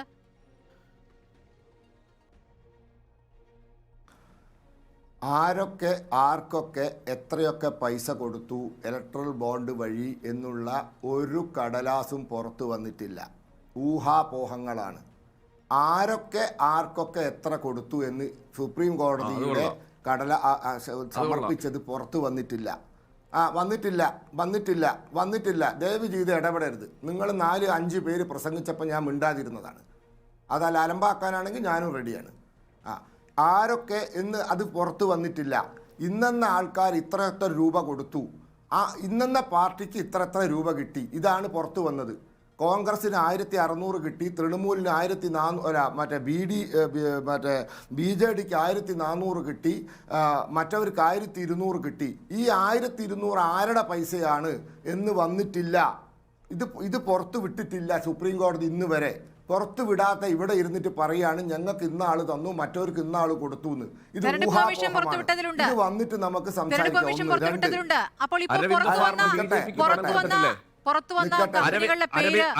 ഇതിലൊന്നും ഇതൊക്കെ എവിടെ നിന്നാണ്? 5 കോടിയും പിന്നീട് 50 കോടി, 55 കോടി. ചുമ്മാ ഇരുന്ന് പറയുന്നോ? അല്ല, ആരാ ബഹളം ഉണ്ടാക്കുന്നത്? സ്മൃതി ചോദിച്ചോ? മറ്റേ ആരാ ബഹളം ഉണ്ടാക്കുന്നത്? അയാളുടെ മുണ്ടാതിരിക്കാൻ പറയും. അല്ല, അയാൾ സംസാരിക്കുമ്പോൾ ഞാൻ ബഹളം ഉണ്ടാക്കും. നിങ്ങൾ സംസാരിക്കുമ്പോൾ ഞാൻ ബഹളം ഉണ്ടാക്കും. നിങ്ങൾ സംസാരിക്കുമ്പോൾ ഞാൻ ബഹളം ഉണ്ടാക്കും. അതോ അലമ്പിൽ നിൽക്കരുത്. സ്മൃതി ചോദിച്ചോ? ശരി ശ്രീ പത്മനാഭൻ, അതാണ് ഞാൻ ചോദിച്ചത്. അല്ല, ഞാൻ ചോദിച്ചു എന്ന് പറയുമ്പോൾ പ്രതിപക്ഷത്തിന് അതിനെ ഖണ്ഡിക്കാനുള്ള വിവരങ്ങൾ ഉണ്ടാകുമ്പോൾ അവരത് ചോദിക്കും. അപ്പോൾ അതിനൊന്ന് മറുപടി പറഞ്ഞാൽ മതി. വെറുതെ ബഹളമാക്കിയിട്ട് കാര്യമില്ലല്ലോ. നമുക്ക് വ്യക്തതയല്ലേ വേണ്ടത്. നിങ്ങളുടെ കയ്യിൽ ഫുൾ പ്രൂഫ് തെളിവുകൾ ഉണ്ടെങ്കിൽ അതങ്ങ് പറയും. അല്ല സ്മൃതി, അല്ല നിങ്ങൾ ബഹളം ഉണ്ടാക്കല്ലേടോ, എന്തൊരു കഷ്ടാണിത്. എന്നാ പിന്നെ നിങ്ങൾ സംസാരിച്ചാൽ നിങ്ങളൊക്കെ സംസാരിക്കുമ്പോൾ പറയൂ, എന്തൊരു മര്യാദ അത്. സ്മൃതി, ഞാൻ ഉറപ്പിച്ചു പറയുന്നു, സുപ്രീം കോടതിയുടെ മേശയുടെ ഉള്ളിൽ കിടക്കുകയാണ് ആരുടെ പൈസ ആർക്ക് പോയി എന്നുള്ള കണക്ക്. അത് പുറത്തു വിട്ടിട്ടില്ല. തെരഞ്ഞെടുപ്പ് കമ്മീഷൻ പുറത്തുവിട്ടതോ? ദയവ് ചെയ്ത് അതിനെ തെരഞ്ഞെടുപ്പ് കമ്മീഷൻ പുറത്തുവിട്ട രേഖകൾ നമ്മുടെ മുന്നിലില്ലേ? ഞാൻ പറയുന്നത് തെരഞ്ഞെടുപ്പ് കമ്മീഷന്റെ അത് സുപ്രീം കോടതിയിലാണ്, തെരഞ്ഞെടുപ്പ് കമ്മീഷന്റെ കയ്യിലല്ല.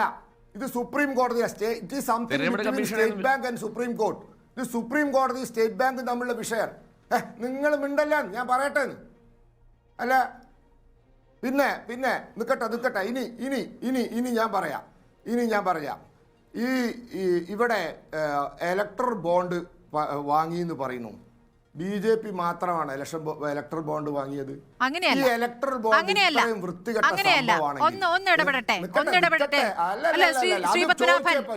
പാർലമെന്റിൽ പാസാക്കിയ നിയമമാണല്ലോ, സമ്മതിക്കുന്നു. എനിക്ക് പറയണം, ഇലക്ട്രൽ ബോണ്ട് ഇല്ല. പാർലമെന്റിൽ പാസാക്കിയ നിയമം അനുസരിച്ച് ഇലക്ട്രൽ ബോണ്ടുകൾ വാങ്ങി എല്ലാ രാഷ്ട്രീയ പാർട്ടികളും CPM ഒഴിച്ച്. അല്ല, പറയട്ടെ, അറിയുന്ന വസ്തുക്കൾ വിളിച്ചു പറഞ്ഞിട്ട് കാര്യമില്ലല്ലോ. എന്നെ സംസാരിക്കാൻ സമ്മതിക്കണം. 5 ആള് പറഞ്ഞ ശേഷം ഞാൻ പറയുന്നത്. ഇവിടെ നിഷ്പക്ഷൻ എന്ന് പറഞ്ഞ പ്രശാന്ത് പത്മനാഭൻ വരെ രാഷ്ട്രീയ പ്രസംഗം നടത്തിയതാണ്. എല്ലാവർക്കും രാഷ്ട്രീയമുണ്ട്, എല്ലാവർക്കും രാഷ്ട്രീയം പറയാം. ഇത്ര മോശപ്പെട്ട നിങ്ങളുടെ രാഷ്ട്രീയം മാത്രം പോരല്ലോ. പറയട്ടെ, ഞാൻ പറഞ്ഞോട്ടെ, എനിക്ക് വിരോധമില്ല. പക്ഷെ എനിക്ക് മറുപടി തരാൻ അവസരം തരണം. പറഞ്ഞോളൂ. ഞാൻ പറയുന്നത് എല്ലാവർക്കും അറിയുന്ന കാര്യം ആവർത്തിക്കുന്നതിൽ കാര്യമില്ലല്ലോ. അതാണ് ഞാൻ പറഞ്ഞത്. നിങ്ങൾ കുറെ നേരം ഇടപെടുന്നത് 5ാമത്തെ ഇടപെടല.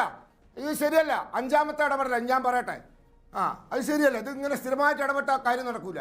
ഞാൻ പറയട്ടെ, ഇത് ഇത്ര മോശമാണെങ്കിൽ കോൺഗ്രസ്സുകാരെന്തിനാ വാങ്ങി? ഞാൻ ചോദിക്കട്ടെ, ഞങ്ങൾക്ക് 300 MP, ഞങ്ങൾക്ക് 6000 കോടി. 50 MP ഉള്ള കോൺഗ്രസിന് എങ്ങനെ 1600 കിട്ടി? ഇത് എവിടുത്തെ ന്യായം? അപ്പം കോൺഗ്രസ്സുകാർ വാങ്ങിയത് നല്ല പൈസ, ഞങ്ങൾ വാങ്ങിയ ചീത്ത പൈസയാ. ഒറ്റ സംസ്ഥാനത്ത് മാത്രം പ്രാതിനിധ്യമുള്ള BJD വാങ്ങിയിരിക്കുന്നു 1400 കോടി. ഒറ്റ സംസ്ഥാനത്ത് പ്രാതിനിധ്യമുള്ള BRS വാങ്ങിയിരിക്കുന്നു 1200 കോടി. ഇനി സാന്റിയാഗോ മാർട്ടിൻ്റെ പൈസ വാങ്ങിയെന്ന് നിങ്ങൾ പറയുന്ന ആൾക്കാർ, എനിക്കറിഞ്ഞൂടെ, ഈ നാട്ടിൽ പറഞ്ഞു കേൾക്കുന്ന കാര്യമാണ്. സുപ്രീം കോടതി പുറത്തു വിട്ടിട്ടില്ല. സാന്റിയാഗോ മാർട്ടിൻ്റെ പൈസ വാങ്ങിയത് തൃണമൂൽ കോൺഗ്രസും DMK ആണ്. എനിക്കറിഞ്ഞുകൂടാ. ആ DMKൻ്റെ അടുത്ത് നല്ല 25 കോടി VPP മുസ്തഫയുടെ പാർട്ടി വാങ്ങിയത്. അതേതാ പൈസ? 25 കോടി നിങ്ങൾ വാങ്ങിയില്ലേ DMKൻ്റെ അടുത്ത്? ഞാൻ പറയുന്നു അത് സാന്റിയാഗോ മാർട്ടിൻ കൊടുത്ത പൈസേൻ്റെ ഓഹരിയെന്ന്. നിങ്ങൾക്ക് നിഷേധിക്കാൻ പറ്റുമോ? അപ്പോൾ ഈ electoral bond, it was a very very bad thing. Why did you people buy? എന്തിനു വാങ്ങി നിങ്ങൾ? ശരി, താങ്കളുടെ പോയിന്റ് വ്യക്തമാക്കിയെന്ന് തോന്നുന്നു. ശ്രീ പത്മനാഭൻ, അതിൽ നിന്ന് അപ്പുറത്തേക്ക് കടന്നിട്ട് ഇനി പറയൂ. നിങ്ങൾ പറഞ്ഞതുപോലെ പാർലമെന്റിൽ പാസാക്കിയ നിയമമനുസരിച്ച് CPM ഒഴിച്ചുള്ള മറ്റ് രാഷ്ട്രീയ പാർട്ടികൾ ഇലക്ട്രൽ ബോണ്ടുകൾ വാങ്ങുന്നു. പക്ഷെ നിങ്ങളെ സംബന്ധിച്ച് എവിടെയാണ് വ്യത്യാസം വരുന്നത്? ഈ റെയ്ഡുകൾ നടന്ന, അഴിമതി നടത്തിയെന്ന് കരുതുന്ന സ്ഥാപനങ്ങളിൽ റെയ്ഡുകൾ നടത്തി, ചില റെയ്ഡുകളിലെങ്കിലും നടപടിയുണ്ടായി. അതിനുശേഷം അവർ ഇലക്ട്രൽ ബോണ്ടുകൾ വാങ്ങിയാണ്. അത് 5ാമത്തെ ദിവസമാകാം, 3ാമത്തെ ദിവസമാകാം. പിന്നീട് അവർക്കെതിരെ ഒരു നടപടിയുമില്ല. അങ്ങനെ ഒരു തീരുമാനത്തിലേക്ക് പോകുന്നു. ഇപ്പോൾ മാപ്പുസാക്ഷിയായ ആളുകളുടെ കാര്യത്തിലും അങ്ങനെയാണ് സംഭവിക്കുന്നത്. ഇലക്ട്രൽ ബോണ്ട് നൽകൂ, ഞങ്ങൾക്ക് പണം നൽകൂ, നിങ്ങൾ രക്ഷപ്പെടൂ. ഇതാണ് മന്ത്രം. ഈ മന്ത്രം മറ്റേ രാഷ്ട്രീയ പാർട്ടികൾക്ക് സാധ്യമല്ലല്ലോ. താങ്കൾ ഈ പറഞ്ഞതുപോലെ ഭരണത്തിലിരിക്കുന്ന ചെറിയ പാർട്ടികളാകട്ടെ, ഭരണത്തിലിരിക്കുന്ന എല്ലാ പാർട്ടികൾക്കും ഇലക്ട്രൽ ബോണ്ടുകൾ ലഭിച്ചിരിക്കുന്നു. താങ്കൾ പറയുന്നത് തൃണമൂലിന് കിട്ടിയിട്ടുണ്ട്, തമിഴ്നാട്ടിൽ കിട്ടിയിട്ടുണ്ട്, DMK കിട്ടിയിട്ടുണ്ട്. കണക്ക് ശരിയാണ്, താങ്കൾ പറഞ്ഞ കണക്ക് ശരിയാണ്, ഇത് കിട്ടിയിട്ടുണ്ട്. പക്ഷേ രക്ഷപ്പെടുത്തുന്ന വഴി അത് BJP മാത്രമാണ് നടപ്പാക്കിയിട്ടുള്ളത്. ഇനി പറയൂ. ഞാൻ മറുപടി പറഞ്ഞോട്ടെ, ഒന്നും മിണ്ടാണ്ടിരിക്കണം. ശരത് റെഡ്ഡിന്റെ അടുത്തുനിന്ന് നിങ്ങൾ പറയുന്നത് അയാൾക്കെതിരെ ED റെയ്ഡ് നടന്നതിന് ശേഷം ഞങ്ങൾ പൈസ വാങ്ങിയെന്നല്ലേ? അങ്ങനെ സംഭവിച്ചിട്ടില്ല. അത് വ്യാജ വാർത്തയാണ്. സുപ്രീം കോടതിന്റെ കണക്ക് പുറത്തു വരുമ്പോ നിങ്ങൾക്ക് വായ അടക്കേണ്ടി വരും. സുപ്രീം കോടതി ഇന്നല്ലെങ്കിൽ നാളെ ഈ പറഞ്ഞ മനുഷ്യന്റെ അടുത്ത് നിങ്ങൾ മിണ്ടല്ലോ. നിങ്ങൾ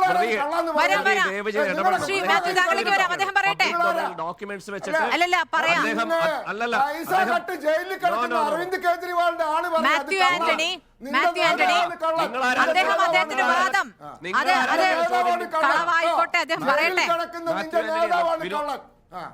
ശരി, വിനോദ് മാത്യു താങ്കളിലേക്ക് വരാം. നേതാവ് ജയിലിൽ കിടക്കുന്ന നേതാവ് വിനോദ് മാത്യു, അതാണ് വീട്ടിൽ പോയി പറഞ്ഞാൽ മതി. വിനോദ് മാത്യു പ്ലീസ്. നിന്റെ വർത്താനം മാന്യമായി സംസാരിക്കണം. അരവിന്ദ് മാന്യമായി സംസാരിക്കണം. നിങ്ങളുടെ വീട്ടിൽ അല്ല, നിന്റെ എന്ന പ്രയോഗം നടത്തിയോ ശ്രീ പത്മനാഭൻ? അല്ല, ശ്രീ പത്മനാഭൻ നിന്റെ എന്ന പ്രയോഗം നടത്തിയോ? ശ്രീ പത്മനാഭൻ ഞാൻ കേട്ടില്ല. ഇല്ല, ഒരു മിനിറ്റ് ഞാൻ ചോദിക്കും. ഒരു മിനിറ്റ് വിനോദ്, ഒരു മിനിറ്റ് ഞാൻ ചോദിക്കുന്നു. വിനോദ് പ്ലീസ് ഒന്ന് സഹകരിക്കൂ. ശ്രീ പത്മനാഭൻ, നിന്റെ എന്ന വാക്ക് താങ്കൾ ഉപയോഗിച്ചോ? നിങ്ങൾക്ക് അയാളെ നിയന്ത്രിക്കാൻ അല്ലല്ല, നിന്റെ എന്ന വാക്ക് താങ്കൾ ഉപയോഗിച്ചോ? ഞാനൊന്നും പറഞ്ഞിട്ടില്ല. നിന്റെ എന്ന വാക്ക് ഉപയോഗിച്ചോ? നിന്റെ എന്ന വാക്ക് ഉപയോഗിച്ചോ ശ്രീ പത്മനാഭൻ? ഞാനത് പറഞ്ഞിട്ടുണ്ട്. നിന്റെ എന്ന് പറയാൻ എങ്ങനെ പറ്റിയ ഒരു ചർച്ചയിൽ താങ്കൾ എന്ത് പ്രയോഗമാണ് നടത്തുന്നത്? മര്യാദയില്ലേ? താങ്കളെ നീ എന്ന് വിളിച്ച താങ്കൾ സഹിക്കുമോ? ഞങ്ങളെ നരാധമെന്ന് വിളിച്ചില്ലേ? അതൊക്കെ നിങ്ങൾ തിരിച്ചു പലതും വിളിക്കുന്നുണ്ട്. ചർച്ചയിൽ പങ്കെടുക്കുമ്പോൾ പരസ്പര ബഹുമാനം വേണം. ശ്രീ പത്മനാഭൻ, ഒരു മിനിറ്റ്. വിനോദ്, ഞാൻ സംസാരിക്കുന്നു.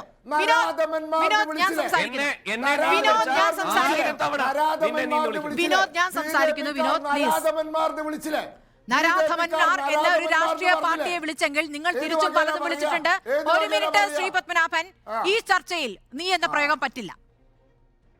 നിങ്ങൾ എന്ന് വിളിക്കാം, അത് മര്യാദ വേണം ഈ ചർച്ചയിൽ എല്ലാവർക്കും. നരാധമൻ പാടില്ല എന്ന് പറ്റില്ല. ഇതൊക്കെ രാഷ്ട്രീയ ചർച്ചയിൽ നിങ്ങൾ പലതും അങ്ങോട്ടും ഇങ്ങോട്ടൊക്കെ വിളിക്കുന്നുണ്ട്. നരാധമൻ എന്ന് മാത്രമല്ല, നിങ്ങൾ തിരിച്ചും അങ്ങോട്ട് പലതും വിളിക്കാറുണ്ട്. ഒരു മിനിറ്റ്, ഈ ചർച്ചയിൽ താങ്കളെ അങ്ങനെ വിളിച്ചോ? താങ്കളെ വ്യക്തിപരമായി വിളിച്ചോ? താങ്കളെ നരാധമൻ എന്ന് വിളിച്ചോ? ശ്രീ പത്മനാഭൻ, ഭരണത്തിന്റെ ഹുങ്ക് ചർച്ചയിൽ കാണിക്കരുത്. ഞാൻ ഇടവേളയിലേക്ക് പോകുന്നു. ജനാധിപത്യ മര്യാദ താങ്കൾക്കില്ല. ഇടവേളയിലേക്ക് പോകും. നിങ്ങളെ സംബന്ധിച്ച് നിങ്ങൾ ഇലക്ട്രൽ ബോണ്ടിനെതിരെ സുപ്രീം കോടതി വരെ പോയ പാർട്ടിയാണ്. പക്ഷെ നിങ്ങൾക്ക് DMK വഴി ഇലക്ട്രൽ ബോണ്ടായി DMKക്ക് കിട്ടിയ തുകയിൽ നിന്ന് 25 കോടി കിട്ടിയിരിക്കുന്നു എന്ന ആരോപണത്തിനുള്ള മറുപടി, അതും സാന്റിയാഗോ മാർട്ടിന്റെ പണം. എന്തു നുണയും എങ്ങനെയും പറയുന്നതിൽ പോസ്റ്റ് ഗ്രാജുവേഷൻ എടുത്തവരാണ് നമ്മുടെ നാട്ടിലെ BJP. അധികാരത്തിന്റെ അഹങ്കാരവും ധാർഷ്ട്യവും അത് വെച്ച് ഞങ്ങൾ അങ്ങ് ചെയ്യും എന്ന് പറഞ്ഞാൽ ഇന്ദിരാഗാന്ധി അടിയന്തരാവസ്ഥ പരസ്യമായി പ്രഖ്യാപിച്ചിട്ടാണ് കാര്യങ്ങൾ നടത്തിയത്. ഇവിടെ അപ്രഖ്യാപിതമായ അടിയന്തരാവസ്ഥ ഏർപ്പെടുത്തി അങ്ങേയറ്റം ഭീകരമായ നിലയിലേക്ക് നമ്മുടെ രാജ്യത്തെ എത്തിക്കാനുള്ള ശ്രമമാണ്. ഒരു തരത്തിലുമുള്ള വിയോജിപ്പുകൾ, ഒരു തരത്തിലുമുള്ള ഭിന്നാഭിപ്രായങ്ങൾ, സംവാദങ്ങൾ, ഇതൊന്നും BJPയുടെ 4 അയലത്തുകൂടി പോലും ഈ 10 വർഷമായിട്ട് പോകുന്നില്ല. ഞാൻ ഇപ്പോഴത്തെ BJP വളരെ ശക്തമായിട്ട് തന്നെ പറയാം, പഴയതല്ല. ഇപ്പൊ അങ്ങനെ വളരെ കൃത്യമായിട്ടാണ് മോഡി അമിത്ഷാ കൂട്ടുകെട്ട് ഉണ്ടാക്കിയിട്ടുള്ള ഒരു പുതിയ രൂപം. അതിന്റെ ഭാഗമായിട്ട് എന്തും പറയും, അതിനൊന്നും ഒരു യുക്തിയും വേണ്ട, ഒരു ലോജിക്കും വേണ്ട എന്നുള്ളതാണ് സമീപനം. അതിന്റെ ഭാഗമാണ് ഈ തമിഴ്നാട് ഭരിക്കുന്ന DMKയുടെ പണി CPMന്റെ പോസ്റ്റ്മാൻ ആവലാണോ? സാന്റിയാഗോ മാർട്ടിൽ നിന്ന് അവര് പണം വാങ്ങിച്ച് ഞങ്ങൾക്ക് എത്തിച്ചേരാൻ ഈ എം കെ സ്റ്റാലിനും അദ്ദേഹത്തിന്റെ പാർട്ടിയും പോസ്റ്റ്മാൻ പണിയെടുക്കുന്ന പാർട്ടിയല്ലല്ലോ. അവര് കേരളത്തെക്കാൾ വലിയ തമിഴ്നാട് എന്ന് പറയുന്ന ഒരു സംസ്ഥാനം ഭരിക്കുന്ന പാർട്ടിയല്ലേ.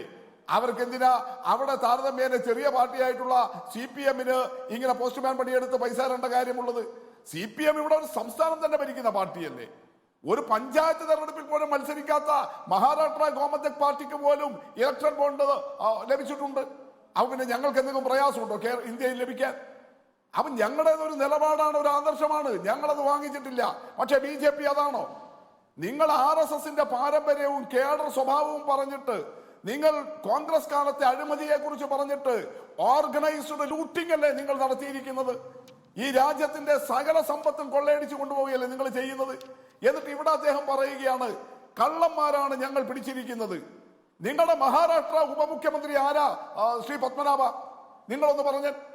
മഹാരാഷ്ട്രയിൽ നിങ്ങളുടെ ഗവൺമെന്റിന്റെ മുഖ്യമന്ത്രി അജിത് പവാർ. ആ അജിത് പവാറിനെ കുറിച്ചിട്ട് നിങ്ങളെല്ലാം എന്ന് പറഞ്ഞാൽ സാക്ഷാൽ മോഡി ഉൾപ്പെടെ പറഞ്ഞത് എത്ര കോടികളുടെ അഴിമതിയെ കുറിച്ചാ? 25,000 കോടി രൂപയുടെ അഴിമതി. ഇന്നലെ അദ്ദേഹത്തിന്റെ കേസുകൾ മുഴുവൻ നിങ്ങൾ എഴുതി തള്ളിയില്ലേ? അദ്ദേഹത്തെ കുറ്റവിമുക്തനാക്കിയില്ലേ? അദ്ദേഹത്തിന്റെ കൂടെ തന്നെ നിങ്ങളുടെ കൂടേക്ക് വന്നതാണല്ലോ പ്രഫുൽ പട്ടേൽ. ആ പ്രഫുൽ പട്ടേൽ നേരത്തെ UPA ഗവൺമെന്റിലെ മന്ത്രിയായിരുന്നപ്പോൾ നടത്തിയ അഴിമതിയെ കുറിച്ചിട്ട്, അന്ന് എയർ ഇന്ത്യക്ക് വേണ്ടി വിമാനം വാങ്ങിയതിനുള്ള അഴിമതി, നിങ്ങൾ എന്താ മിനിഞ്ഞാന്ന് നിങ്ങളുടെ ഏജൻസികൾ നടത്തിയിട്ടുള്ള ഉത്തരവ്?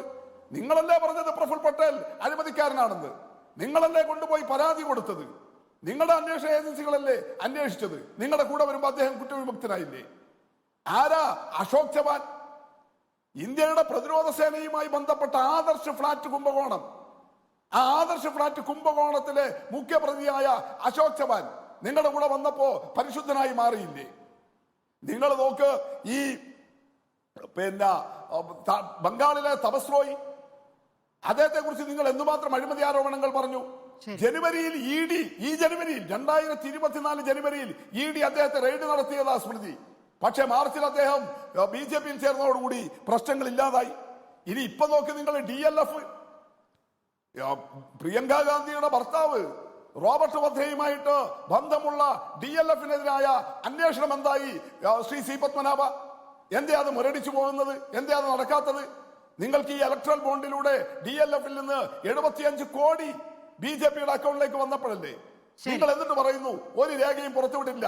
നിങ്ങൾ ശരിയായ രീതിയിൽ കാര്യങ്ങൾ പഠിക്കും. അല്ല, ഞാൻ ഒന്ന് പൂർത്തീകരിച്ചോട്ടെ. ഒറ്റ മിനിറ്റേ വേണ്ടു. സുപ്രീം കോടതി കേസിൽ ഇടപെട്ടു. തനിയെ ഇടപെട്ടതല്ല. സുപ്രീം കോടതി എന്താ പറഞ്ഞത്? ഇലക്ടറൽ ബോണ്ട് ഭരണഘടനാ വിരുദ്ധം. 5 കൊല്ലം മോഡിയും അമിത്ഷായും കൂടി നടത്തിയത് ഭരണഘടനാ വിരുദ്ധമായ സംഗതിയാ. നിങ്ങൾ ആ നിയമം തന്നെ റദ്ദാക്കി. എന്നിട്ട് സ്റ്റേറ്റ് ബാങ്കിനോട് പറഞ്ഞു ഉടനെ കൊടുക്കൂ തെരഞ്ഞെടുപ്പ് കമ്മീഷന്. തെരഞ്ഞെടുപ്പ് കമ്മീഷൻ ആ C പത്മനാഭ പുറത്തുവിടുന്നത്. നിങ്ങൾ എന്തെങ്കിലും കാര്യം പഠിക്കാൻ തയ്യാറാവ്. അല്ലാതെ സുപ്രീം കോടതി പുറത്തുവിടുന്നല്ല പറഞ്ഞിട്ടുള്ളത്. ആദ്യം കൊടുക്കാൻ തയ്യാറായില്ല SBI, ശക്തമായിട്ട് ഇടപെട്ടു. അപ്പൊ പകുതി കൊടുത്തു. പിന്നെയും പറഞ്ഞു കോഡടക്കം കൊടുക്കണം. കോഡടക്കം കൊടുത്ത് അത് തെരഞ്ഞെടുപ്പ് കമ്മീഷൻ പുറത്തുവിട്ടു. അപ്പോ ഏത് സംഘടന, ഏത് വ്യക്തി, ഏത് സ്ഥാപനം, ഏത് പാർട്ടിക്ക് കൊടുത്തു? ഈ വിവരങ്ങളെല്ലാം ഇപ്പൊ പുറത്ത പബ്ലിക് ഡൊമൈനിലാണ്. ശ്രീ പത്മനാഭൻ അത് കണ്ടിട്ടില്ല, അല്ലെങ്കിൽ കണ്ടില്ലെന്ന് നടിക്കുന്നു. ശ്രീ മാത്യു ആന്റണി, നിങ്ങൾ പ്രതിരോധത്തിലാകുന്ന ഒരു വിഷയമാണല്ലോ ഇപ്പോൾ. നമ്മുടെ സമയക്കുറവുള്ളതാണ് ശ്രീ VP മുസ്തഫ. നിങ്ങൾ പ്രതിരോധത്തിലാകുന്ന ഒരു വിഷയമാണ് ഇപ്പോൾ VP മുസ്തഫ ചൂണ്ടിക്കാണിച്ചത്. വാദ്രയ്ക്ക് വേണ്ടി DLF കൊടുത്ത കോടികൾ. അപ്പോൾ കോൺഗ്രസും ആ രൂപത്തിൽ ചെയ്തിട്ടുണ്ട്, അല്ലെങ്കിൽ കോൺഗ്രസുമായി ബന്ധപ്പെട്ടവർക്ക് ആ രൂപത്തിൽ പണം ലഭിച്ചിട്ടുണ്ട് എന്നുള്ള കാര്യം, കേസിൽ നിന്ന് ഒഴിവാക്കാൻ പണം കൊടുത്തിട്ടുണ്ട് എന്നുള്ള കാര്യം, അതിനു കൂടി മറുപടി. സ്മൃതി, ഞാൻ ആ മറുപടിയിലേക്ക് വരാം. അതിനു മുൻപ് എനിക്ക് പറയാനായിട്ടുള്ള 2-3 കാര്യങ്ങളുണ്ട്. ഒന്ന്, നേരത്തെ BJP പ്രതിനിധിയോട് സൂചിപ്പിക്കുകയുണ്ടായി ഇൻകം ടാക്സിൽ പരാതി കൊടുത്തു കഴിഞ്ഞാൽ ചെയ്യാമെന്നുള്ളത്. ബഹുമാനപ്പെട്ട വ്യക്തി ഒരു വക്കീലാണെന്ന് ഞാൻ മനസ്സിലാക്കുന്നു. ഇൻകം ടാക്സിൽ നമുക്ക് ടിപ്പ് ഓഫ് ആണ് ചെയ്യാൻ പറ്റുന്നത്. ഒരു ഇൻഫർമേഷൻ കൊടുത്തു കഴിഞ്ഞാൽ പിന്നെ ഇൻകം ടാക്സ് ഡിപ്പാർട്ട്മെന്റ് ആണ് അതിനെ വെരിഫൈ ചെയ്ത് തീരുമാനമെടുക്കുന്നത്. ഇപ്പോൾ നമ്മൾക്ക് വന്നേക്കുന്നത്, കോൺഗ്രസ് പാർട്ടിക്ക് വന്നേക്കുന്നത് 1868 കോടി രൂപയുടെ ഡിമാൻഡാണ് വന്നേക്കുന്നത്. അതേ യാർഡ് സ്റ്റിക്ക് ഉപയോഗിച്ച് കഴിഞ്ഞാൽ BJPക്ക് 4600 കോടി രൂപയുടെ നോട്ടീസുകൾ വരണം. അവരുടെയും ഇതേപോലെ തന്നെ ഫോഴ്സ്ഫുൾ ആയിട്ട് അവരുടെ പൈസയും ഇൻകം ടാക്സ് നേടിയെടുക്കണം, അവരുടെ അക്കൗണ്ട്സും ഫ്രീസ് ചെയ്യണം. എന്തുകൊണ്ട് ഇത് നടക്കുന്നില്ല? 42 കോടിയാണ് അക്കൗണ്ട്സിന്റെ അഡ്രസ്സും ഡീറ്റെയിൽസും ഇല്ലാതെ അവരുടെ അടുത്തുള്ളത്. അപ്പൊ ഇതേ കാലയളവിൽ നമ്മൾക്ക് വന്നേക്കുന്ന നോട്ടീസ്, കോൺഗ്രസ് പാർട്ടിക്ക് ലഭിച്ചിരിക്കുന്ന നോട്ടീസുകൾ പ്രകാരം അവർക്കും ഇതേ കാലയളവിൽ നോട്ടീസ് ഇഷ്യൂ ചെയ്ത് കഴിഞ്ഞാൽ അവര് 4600 കോടിയോളം രൂപ അവരും ഇൻകം ടാക്സ് കെട്ടണം. അപ്പൊ എന്തുകൊണ്ട് ഇൻകം ടാക്സ് അത് ചെയ്ത് ഇൻകം ടാക്സ് നിഷ്പക്ഷമാണ് എന്നുള്ള നിലപാടാണ് BJP എടുക്കുന്നതെങ്കിൽ ഇൻകം ടാക്സിന് ആരും പരാതിയൊന്നും കൊടുക്കേണ്ട ആവശ്യമില്ല. ഈ വിവരങ്ങൾ അവരുടെ അടുത്തുള്ളത്, കോൺഗ്രസ് പാർട്ടിയുടെയും BJPയുടെയും അവരുടെ അടുത്തുള്ളതാണ്. ആ രണ്ട് വിവരങ്ങളും വെച്ച് അവർക്ക് അതിന്റെ മേൽ നടപടിയെടുക്കാം. ഈ കണക്ക് എവിടെ നിന്ന് പിന്നെ ഞാൻ ചോദിക്കേണ്ട, ഈ വീണ്ടും കണക്ക് ചോദിക്കുന്നു, തെരഞ്ഞെടുപ്പ് കമ്മീഷൻ പുറത്തുവിട്ടതാണ്. അതെ, അപ്പൊ അതിന്റെയും സോഴ്സ് വളരെ വ്യക്തമാണ്. പിന്നെ ഇലക്ഷൻ കമ്മീഷൻ പുറത്തുവിട്ട ഒരു ബോണ്ട് ആരെടുത്തു, ഏത് പാർട്ടിക്ക് കിട്ടി എന്നുള്ളതിനെ കുറിച്ചുള്ള ഒരു വ്യക്തമായിട്ടുള്ള വിവരമാണ്. അതിനെക്കുറിച്ച് അറിവില്ല എന്നടിക്കുന്നത് ഒന്നില്ലെങ്കിൽ BJPയുടെ അല്ല, അതൊരു വാദമായിരിക്കാം, അതൊരു വാദമായി മുന്നോട്ട് വെച്ചായിരിക്കും. ശ്രീ മാത്യു ആന്റണി, നിങ്ങളെ പ്രതിരോധത്തിലാക്കുന്ന ആ ചോദ്യത്തിനുള്ള കൂടി ഉത്തരം നമ്മുടെ സമയക്കുറവുള്ളതുകൊണ്ടാണ്. റോബർട്ട് വധരയായിട്ട് ബന്ധപ്പെട്ട കാര്യങ്ങൾക്ക്, റോബർട്ട് വധരയും DLF ആയിട്ടുള്ള ബന്ധപ്പെട്ടുള്ള കാര്യങ്ങൾക്ക് എനിക്ക് ഔദ്യോഗികമായിട്ട് മറുപടി പറയേണ്ട ആവശ്യമില്ല. അത് ഒരു വ്യക്തിയുടെ കാര്യമാണ്. അതിനെക്കുറിച്ച് ഞാൻ കോൺഗ്രസ് ഔദ്യോഗികമായിട്ട് മറുപടി പറയേണ്ട ആവശ്യം ഇല്ല. അതുകൊണ്ട് തന്നെ എനിക്ക് ആ ഒരു ചോദ്യത്തിനെ കുറിച്ച് ഞാൻ മറുപടി പറയാനായിട്ട് താല്പര്യപ്പെടുന്നില്ല. പ്രിയങ്ക ഗാന്ധിയുടെ ഭർത്താവാണ് എന്നൊരു വിഷയം കൂടി അവിടെ നിൽക്കുന്നുണ്ടല്ലോ. പ്രിയങ്ക ഗാന്ധിയുടെ ഭർത്താവ് എന്നുള്ളത് ഒരു കുടുംബപരമായിട്ടുള്ള കാര്യമാണ്. അതിനെക്കുറിച്ച് ഞാനിവിടെ കോൺഗ്രസ് ആയിട്ട് ബന്ധപ്പെടുത്തി ഞാൻ മറുപടി പറയേണ്ട ആവശ്യമില്ല. അതിനു പകരം എനിക്ക് വേറെ 2-3 കാര്യങ്ങൾ ചോദിക്കാനുണ്ട്. പ്രഫുൽ പട്ടേലിലെ 840 കോടി രൂപയുള്ള അഴിമതിയുള്ള കേസ്, നാസിൽ എന്ന കമ്പനിയെ അഴിമതിയിൽ ഉൾപ്പെട്ടിട്ടുള്ള കേസ്, അതിനെ പിടിച്ചു UPA 2-നെ പിടിച്ചുലച്ച ഒരു സംഭവമാണത്. ഏറ്റവും വലിയ അഴിമതി ആരോപണം നടത്തിയാണ്. അപ്പോൾ BJP സമ്മതിക്കുന്നു UPA 2 അഴിമതിയിൽ ഏർപ്പെട്ടിട്ടില്ല എന്നുള്ളത്. 840 കോടി രൂപയുടെ കേസ് ഇന്നലെ CBI ക്ലോഷർ റിപ്പോർട്ട് ഫയൽ ചെയ്തപ്പോൾ ഞാൻ BJPയെ പരസ്യമായിട്ട് BJPയോട് ആവശ്യപ്പെടുന്നു, BJP സമ്മതിക്കുന്നു കോൺഗ്രസ് പാർട്ടി അഴിമതി ചെയ്തിട്ടില്ല എന്നുള്ളത്. ഈ ചോദ്യം വെച്ചുകൊണ്ട് ഞാൻ കൂടുതൽ ഇതിൻ്റെ അകത്ത് എനിക്ക് ഒരു നിലവാര തകർച്ച നേരിടുന്ന ഒരു ചർച്ചയായിപ്പോയി കുറച്ച് നേരം. ഇതിൻ്റെ അകത്ത് ഭാഷയും സംസ്കാരവും നമുക്ക് യോജിച്ചതല്ല. നമുക്ക് വ്യക്തിപരമായിട്ട് ഫാക്ട്സ് വെച്ച് ചർച്ച ചെയ്യാവുന്ന കാര്യമായിരുന്നു, എന്നിട്ടും ചർച്ച ചെയ്തില്ല. ഇതേപോലെ തന്നെ പ്രധാനമന്ത്രി നരേന്ദ്രമോദി കൈപ്പറ്റിയിരിക്കുന്ന 80 കോടി രൂപ, ബിർളയുടെ അടുത്തുനിന്ന് 40 കോടി രൂപ അഴിമതിക്ക് കണക്കുകൾക്കൊന്നും അദ്ദേഹം മറുപടി പറഞ്ഞിട്ടില്ല. ആ കാര്യം നേരത്തെ ചോദിച്ചാണല്ലോ. ശ്രീ വിനോദ് മാത്യു വിൽസൺ, ആപ്പിനെ സംബന്ധിച്ച് ഇനി മുന്നോട്ടുള്ള വഴി ഈ പ്രതിപക്ഷ ഐക്യം എന്നതിനപ്പുറം എങ്ങനെയാണ് നിയമപരമായ സാധ്യത കാണുന്നത്?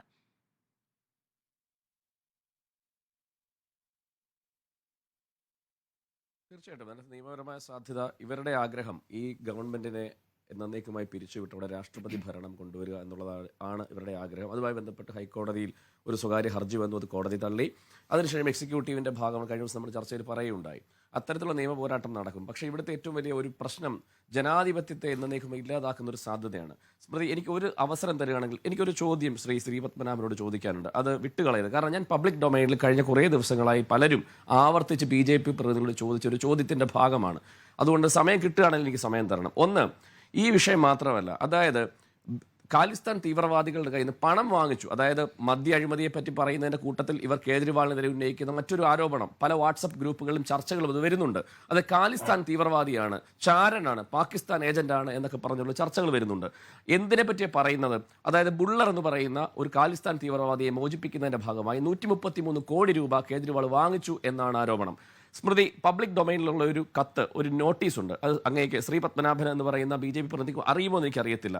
2023 നവംബർ മാസം 26-ാം തീയതി ഡൽഹി ലഫ്റ്റനന്റ് ഗവർണറായിട്ടുള്ള വിനയ് കുമാർ സക്സേന എന്ന് പറയുന്ന മനുഷ്യന് BJPയുടെ ഫോർമർ MLA ആയിട്ടുള്ള RP സിംഗും മകളും കൊടുത്ത ഒരു കത്ത് ഒരുപക്ഷെ നിങ്ങൾ മാധ്യമപ്രവർത്തകരുടെ കയ്യിലൊക്കെ ഉണ്ടാവും, BJPക്കാരുടെ കയ്യിലും ഉണ്ടാവും.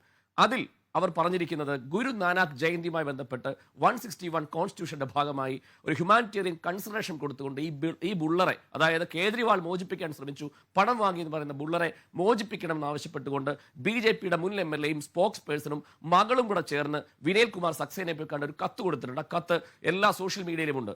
ഇതുമായി ബന്ധപ്പെട്ട് ഞാൻ ചോദിക്കുന്നത്, ഈ പറയുന്ന ഗൂഢാലോചന നടന്നിട്ടുള്ളത്, പണം വാങ്ങിച്ചിട്ടുള്ളത്, ബുള്ളറെ മോചിപ്പിക്കാനുള്ള നടപടിയെടുത്തത് ഇവരല്ലേ? അപ്പം രാജ്യസ്നേഹം എന്ന് പറയുന്നത് ഇവർക്ക് മാത്രം തിരയെഴുതി കൊടുത്തേക്കുന്നതാണോ? അപ്പോൾ ഇത്തരത്തിൽ പബ്ലിക് ഡൊമൈനിൽ രാജ്യദ്രോഹിയാക്കുക, അഴിമതിയാക്കുക. അതുകൊണ്ട് ഞങ്ങൾക്ക് നിയമപരമായ പോരാട്ടത്തിൽ വിശ്വാസമുണ്ട്. സുപ്രീം കോടതിയിൽ കേസ് വരുന്നുണ്ട്, ഹൈക്കോടതിയിലേക്ക് കേസ് മാറുന്നുണ്ട്. പിന്നെ ഒരു കാര്യം കൂടെ പറഞ്ഞുകൊണ്ട് അവസാനിപ്പിക്കാം. PMLA ആക്ട് ഇട്ടത് എന്തിനു വേണ്ടിയിട്ടാണ്? ജാമ്യം കിട്ടരുത് എന്ന അടിസ്ഥാനത്തിൽ വേണ്ടി മാത്രമാണ്. ഇലക്ഷൻ സമയത്ത് അദ്ദേഹത്തെ മാറ്റി നിർത്താൻ വേണ്ടിയാണ്. പക്ഷേ മാറ്റി നിന്നാലും അനേകായിരം കേജ്രിവാളിൽ നിന്നുണ്ടാകുമെന്ന് രാംലീല മൈതാൻ കാണിച്ചു തന്നു. പ്രതിപക്ഷ ഐക്യം ഉണ്ടാക്കുന്നതിന് വേണ്ടി അരവിന്ദ് കേജ്രിവാളിന്റെ അറസ്റ്റ് മാറി അതുവരെ ഭയപ്പെടുത്തുന്ന പറയുന്നുണ്ട് ഈ ഭയത്തിന്റെ അവസാനം ഇവരുടെ അന്ത്യനാളുകളായിരിക്കും. അത് ജൂൺ 4 ഇന്ത്യ കാണാൻ പോവുകയാണ്. ശരി, അഡ്വക്കേറ്റ് പ്രശാന്ത് പത്മനാഭൻ, എന്ന് ചുരുക്കി പറയണം, ഇലക്ട്രൽ ബോണ്ട് കേസുമുണ്ട്, അപ്പുറത്ത് ആപ്പ് നൽകിയ ഹർജികളുമുണ്ട്. കോടതിയിൽ നിന്ന് എന്ത് തരത്തിലുള്ള പ്രതീക്ഷയാണ് താങ്കളെ സംബന്ധിച്ച് ഉള്ളത്? അതോടൊപ്പം തന്നെ ഈ ജനം ഇതിൽ വിധി എഴുതുമെന്നുള്ള കാര്യം ഉറപ്പാണല്ലോ. പക്ഷേ ഇലക്ട്രൽ ബോണ്ട് എന്ന വിഷയം അത് എത്രത്തോളം ജനങ്ങൾക്ക് മനസ്സിലാകുന്ന രീതിയിൽ കാര്യങ്ങൾ എത്തിക്കാൻ പ്രതിപക്ഷത്തിന് സാധിക്കുന്നു? ഇലക്ട്രൽ ബോണ്ട് വിഷയം വളരെ വ്യക്തമായിട്ട് സുപ്രീം കോടതി പറഞ്ഞതാണ്. അത് ഒരു കോൺസ്റ്റിറ്റ്യൂഷണൽ അതോറിറ്റിയാണ് election commission of India. Election കമ്മീഷന്റെ വെബ്സൈറ്റിൽ പ്രസിദ്ധീകരിച്ച ഒരു കാര്യത്തെയാണ് ഈ BJP പ്രതിനിധി ഇവിടെ ചോദ്യം ചെയ്തത്. അതിൽ യാതൊരു അടിസ്ഥാനവുമില്ല. കാരണം സുപ്രീം കോടതിയുടെ പണി ഇത് ഇലക്ട്രൽ ബോണ്ട് ആർക്ക് എത്ര രൂപ കൊടുത്തു എന്ന് ഡിക്ലെയർ ചെയ്യുന്നതല്ല. അത് പബ്ലിഷ് ചെയ്യാൻ പറഞ്ഞു. അത് പബ്ലിക് ഡൊമൈനിലുണ്ട്. ആ നമ്പർ കോറിലേറ്റ് ചെയ്ത് കഴിഞ്ഞ് കഴിഞ്ഞാൽ ആ ഏതൊക്കെ ബോണ്ടുകളാണ് എവിടെ നിന്നാണ് എടുത്തത്, ആരാണ് അത് എൻകാഷ് ചെയ്തതെന്ന് അറിയാൻ കഴിയും. ആ വർക്ക് നടക്കും. അത് ജനങ്ങളുടെ കോടതിയിലേക്കാണ് വന്നിരിക്കുന്നത്. ഏറ്റവും വലിയ കോടതിയാണ് വിധി എഴുതാൻ പോകുന്നത്. ഞാൻ ഒരു കാര്യം ഇവിടെ പറഞ്ഞുകൊള്ളട്ടെ. കാരണം നോട്ട് ഇൻ മൈ നെയിം എന്ന് പറയുന്നത് പോലെ ഇന്ന് അദ്ദേഹം അഡ്വക്കേറ്റ് ആണ്, അദ്ദേഹത്തിന്റെ പേരും പത്മനാഭൻ എന്നാണ്. ഇന്ന് ഈസ്റ്റർ ദിനത്തില് ഒരു നമ്മുടെ ഒരു പ്രതിനിധി അപമാനിച്ച് സംസാരിച്ചതിൽ ഖേദം പ്രകടിപ്പിക്കേണ്ടിയിരുന്നു. കാരണം ഇത് ഒരു തെറ്റ് പറ്റിക്കഴിഞ്ഞാൽ സോറി എന്ന് പറയുക എന്നുള്ളതാണ് അതിന്റെ എന്നെ നരാധമെന്ന് വിളിച്ചതോ, എന്നെ ഞങ്ങളെ നരാധമെന്ന് വിളിച്ചതോ, അതെന്ത് മര്യാദ? അപ്പൊ നിങ്ങൾ മിണ്ടാതിരുന്നോ? അല്ലല്ല ശ്രീ പത്മനാഭൻ, താങ്കളെ ഒറ്റയ്ക്ക് താങ്കൾ നരാധമൻ എന്ന് പറഞ്ഞിട്ടില്ല. U should be fair. അല്ല, ഞാൻ ഫെയർ ആയതുകൊണ്ടാണ് ഞാൻ പറയുന്നത്. താങ്കളെ നരാധമൻ എന്ന് വിളിച്ചിട്ടില്ല. അല്ലല്ല, അഡ്വക്കേറ്റ് ശ്രീ പത്മനാഭൻ നരാധമൻ എന്ന് വിളിച്ചിട്ടില്ല. നരാധമന്മാരായ നേതാക്കൾ അല്ലെങ്കിൽ പാർട്ടി എന്നൊക്കെയുള്ള സ്ഥിരം പ്രയോഗമാണ്. അങ്ങനെയെങ്കിൽ ഇപ്പോൾ ഇവിടെ ഒന്നും പറയാൻ പറ്റില്ല. താങ്കളെ വ്യക്തിപരമായി പറഞ്ഞിട്ടില്ലെന്നേ. താങ്കളെ വ്യക്തിപരമായി പറഞ്ഞിട്ടില്ല. Mister Prashant Padmanabhan, you should be fair. You are a lawyer, you should be fair. You are a very lucky lawyer to practice in the apex court. You should be fair. Shri Padmanabhan, താങ്കൾ ഈ ചർച്ചയ്ക്ക് ശേഷം താങ്കൾ പറഞ്ഞ കാര്യം ഒന്ന് യൂട്യൂബിൽ എടുത്ത് കണ്ടു നോക്കുക. എവിടെയെങ്കിലും തിരുത്താനുണ്ടെങ്കിൽ ആ പിഴവ് തിരുത്തി അടുത്ത ചർച്ചയിലെങ്കിലും ആ രൂപത്തിൽ പ്രതികരിക്കാതിരിക്കുക. ഇത് നമുക്ക് എല്ലാവർക്കും തോന്നിയിട്ടുള്ള കാര്യമാണ്. ഒരു ചർച്ചയിലും ഒരു പ്രതിനിധികളും നീ എന്നോ അല്ലെങ്കിൽ മോശം വാക്കുകൾ ഉപയോഗിച്ചോ അഭിസംബോധന ചെയ്യുന്നത് അംഗീകരിക്കാനാവില്ല എന്നുള്ള കാര്യം ഞാൻ പറയുന്നു. എന്റെ ചർച്ചയിൽ എന്തായാലും പറ്റില്ല, ഞാനത് അംഗീകരിക്കില്ല. നരാധമന്മാരായ എന്ന് പറയുന്നത് ഒരു രാഷ്ട്രീയ പാർട്ടിയുമായി ബന്ധപ്പെട്ടാണ്. അതൊക്കെ തിരിച്ചും മറിച്ചും ഒക്കെ എല്ലാവരും പ്രയോഗിക്കുന്നതാണ്. നമ്മുടെ സമയം അവസാനിക്കുകയാണ്. നമ്മുടെ സമയം അവസാനിക്കുന്നുണ്ട്. ദയവേത് നമ്മുടെ സമയം അവസാനിക്കുന്നുണ്ട്. ജനം കാണുന്നുണ്ട്, ജനം തിരിച്ചറിയുന്നുണ്ട്. ശ്രീ പത്മനാഭൻ, സമയം കഴിയുകയാണ്. ഇനി പ്രത്യേക ഈസ്റ്റർ പരിപാടിയാണ് ആരുയർക്കും.